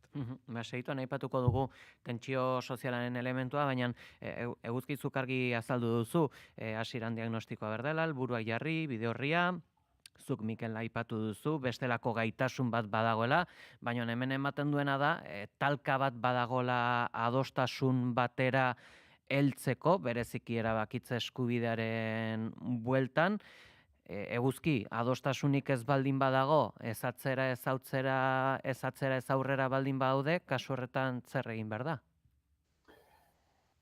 Nik esango dut, eta aurreko galderari ere erantzungo diot, badaude negoziaketa prozesutan bi eredu. Bata elitista deitzen dira, esan nahi baita instituzioek edo alderdi politikoek soilik negoziatzen dutena, eta beste da parte hartzailea. Alegia, hasiera batetik, asoziatu egiten dira eragile guztiak, eta horrek esan ditu, azken finean, bereik dauzkaten kezkak, ikus moldeak, plazaratzeko aukera daukatela, eta horrek proiektua bera aberastu egiten du, eta horrek ahalbidetzen du ere adostasun maila handiago bat, eta alderdi politikoak eta instituzioak ere sentitzea bultzada bat, kasu batzutan presio bat, herritarren aldetik, ez? Eta niri iruditzen zait, bigarren eredu hori hobea dela. Iruditzen zait, estatus politiko berriaren inguruan badaudela 3 galdera edo erronka nagusi. Bata da edukiarena. Eta edukia hitz egiten dugularik, funtsean hitz egiten dugu alde batetik eskumenetaz, eta beste aldetik erabakitzeko eskubideaz. Ikusten ari gara eskumenen inguruan, adostasun delako bat egon daitekela, baina hor marra gorria, bereziki PSOE-erendako eta PS-erendako, da erabakitze eskubidearen ingurua sortzen den eztabaida, eta hor badirudi PSek ez duela pauso hori eman nahi. Bigarren puntua da, demagun akordio batera iristen direla. Baina gero ere, hor dokumentu horretan agertzen den hori errespetatu egin behar da. Eta aski da ikustea Gernikako estatutuarekin gertatzen ari dena. Bai, 1979an onartu zen, legebiltzarra onartu zen, gero Espainiako Kongresuan, gero erreferendumaren bitartez, ez da errekursorik egon auzitegi konstituzionalera, baina lata guztiz ere, pasadira 45 urte, eta oraindik 27 konpetentzia daude transferitu gabeak. Egoera horren aurrean ze berme juridiko dago.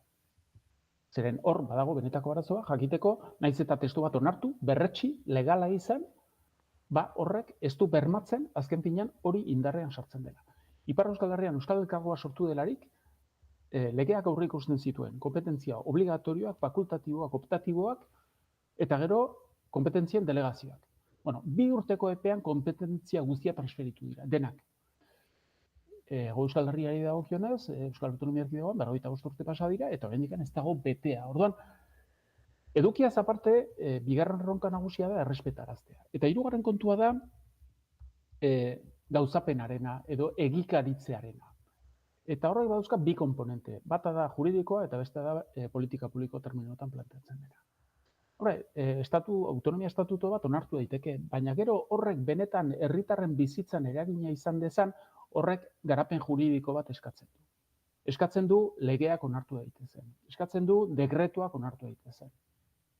Eta noski gero hori praktikaren batean. Eta bigarren puntua da, marko juridiko bat jarrita ere, herritarrek sentitu dezaten eragina hori politika publiko terminotan traduzitu behar da. Eremu guztietan.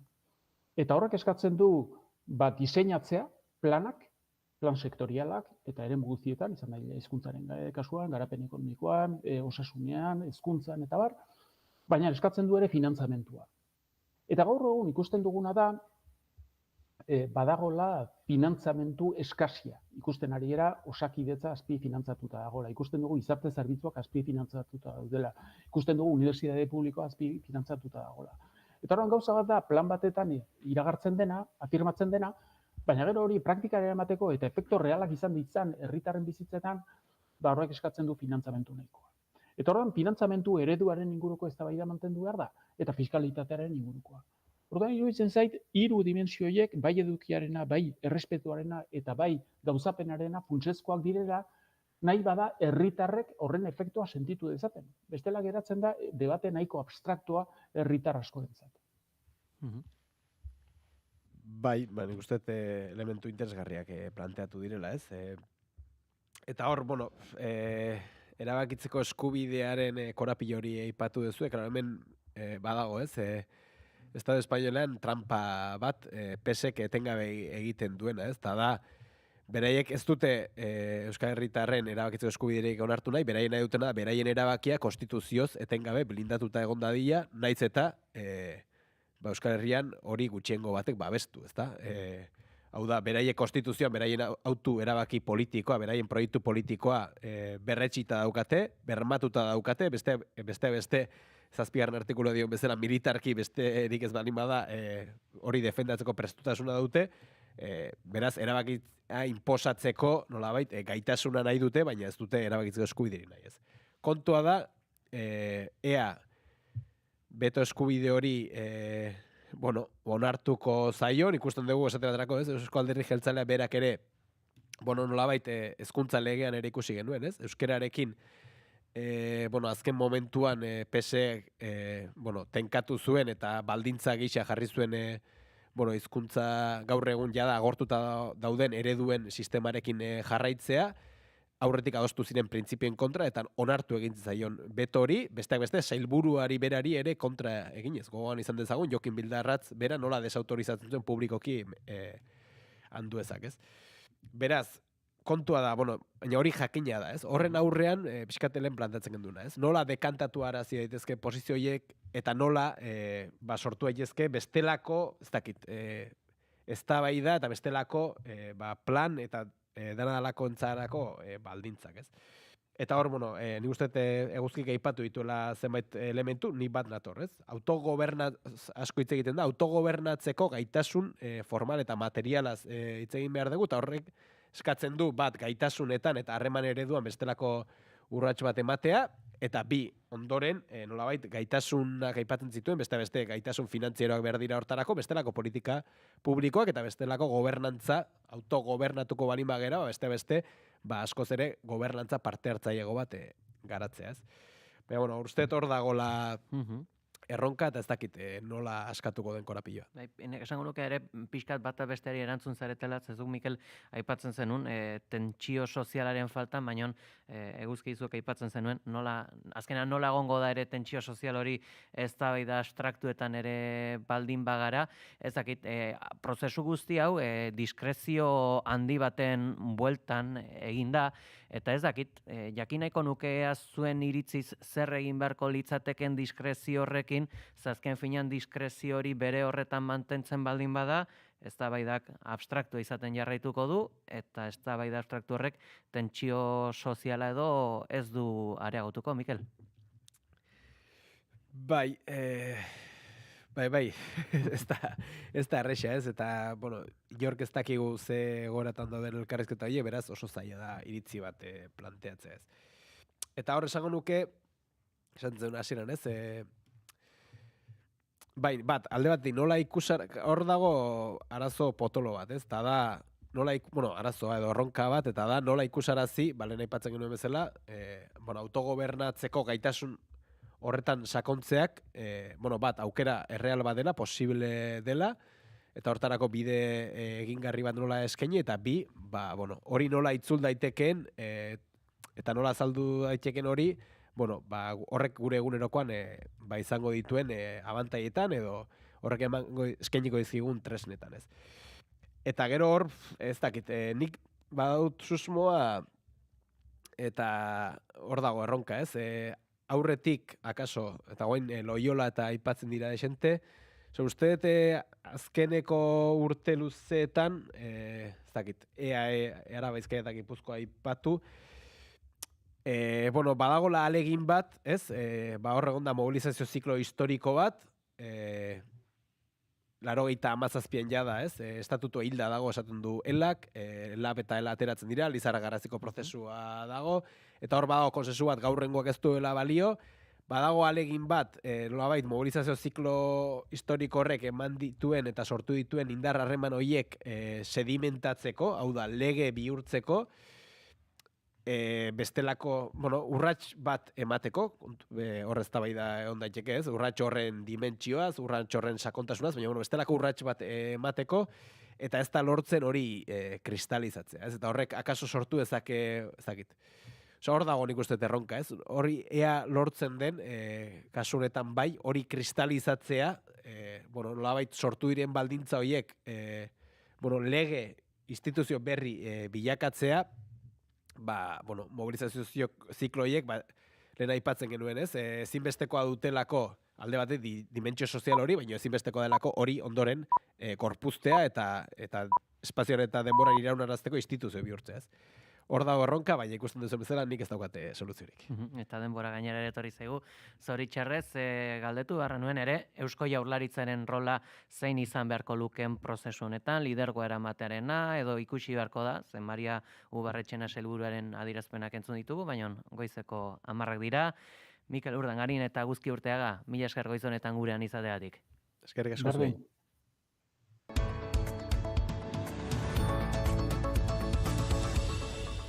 Goizeko 10 dira, oraingoz baieztapen ofizialik ez baldin badago ere, Europako futbol elkarteak UEFAk astearte honetan bozka lezake Israelgo selekzioa eta taldeak futbol txapelketatik kanpo uzteko proposamena. Itxaso Leon, egunon.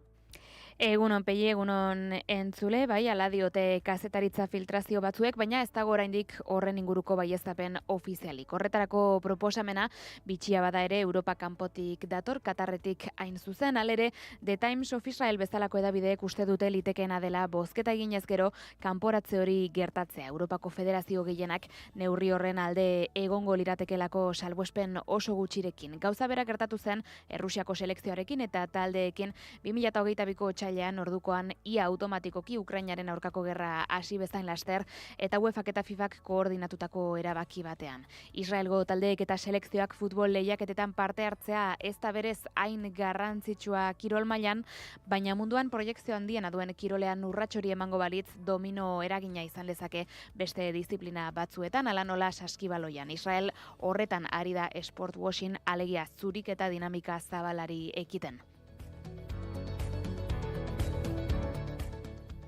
Eta nazioarteko zigor auzitegiak gizateriaren aurkako 3 krimen leporatu dizkio Rodrigo Duterte Filipinetako presidente ohiari drogen aurkako errepresio odoltsuan 76 pertsonaren heriotza eragiteagatik. 80 urteko agintari ohia iragan martxotik dago atxilotuta Hagan eta formalki leporatu diote 19 heriotzaren zeharkako egilekide izatea 2003 eta 2006 artean Davao herriko erregidore izan zenean egotzitako beste 2 karguak berriz herrialdearen buru izan zen garaiari buruzkoak dira.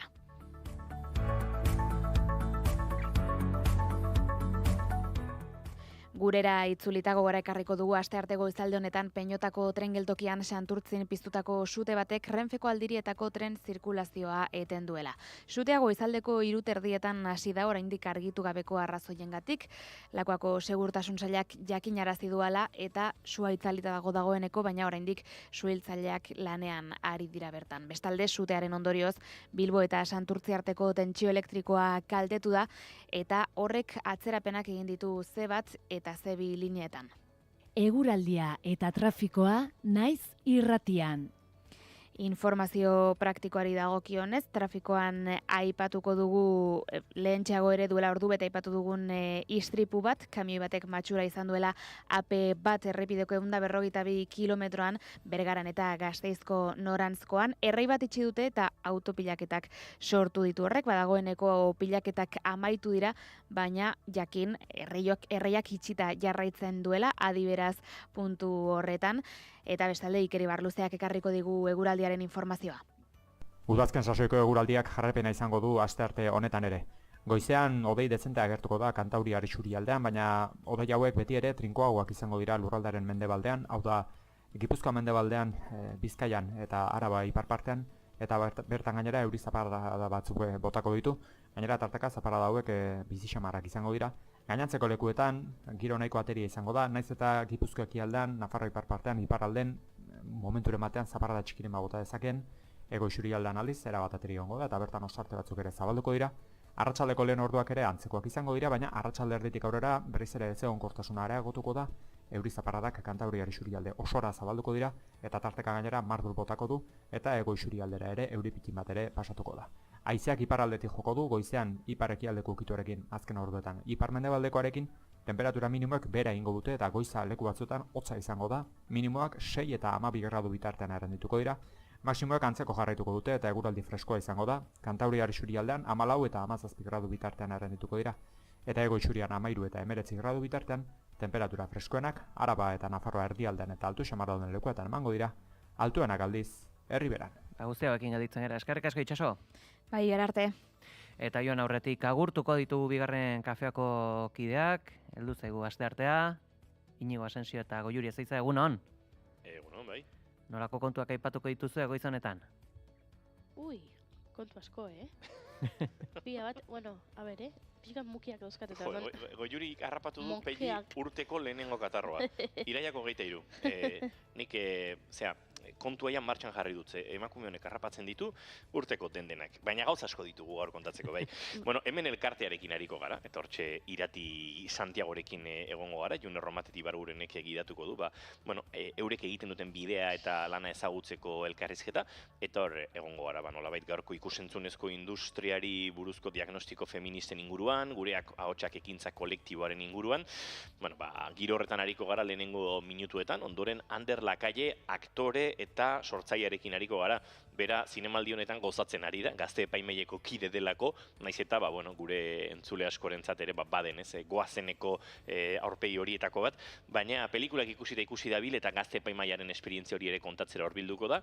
Sara Fantobarekin egingo dugu nolabait amaikak osteko tarte luze eta lasai bat, Jone Batzuetan filma ikusi genuen atzo, eta hori izan da, pixkat euskal zinemak sail ofizialetik kanpo duen euskarazko eta fiziozko lan eder horietako bat, eta earekin ariko gara, tematika bera ere badabilelako, ez batetik LGTBI giroetan, eta bestetik bizitzaren azken kilometroetan, agur esan, eta borondaten sinadura horietan izaten diren familia barruko gora bereetan, eta gaurko amaitzeko tertuliatxo egingo dugu, Imanol González Gurrutxagarekin batera, egun hauetan ikusi ditugun bestelako pelikuletan, Horizontes Latinos, Perlak eta beste saietan ere murgilduko gara, gomendioren bat egiteko, eta baita ez gomendioren bat egiteko, ze dendena ez da ona zinemaldia honetan, edo behintzat dendena ez zaigu gustatzen. Guzti hauekin gelditzen gara, eta zaindu kontu Zurriolako korronte horiekin.Ierrote. Eskerrik asko. Aio. Eta gure partetik besterik ez esan beharrekoak esan da, goaz, ondo segi, egun polita izan, aio. Naiz Irratia.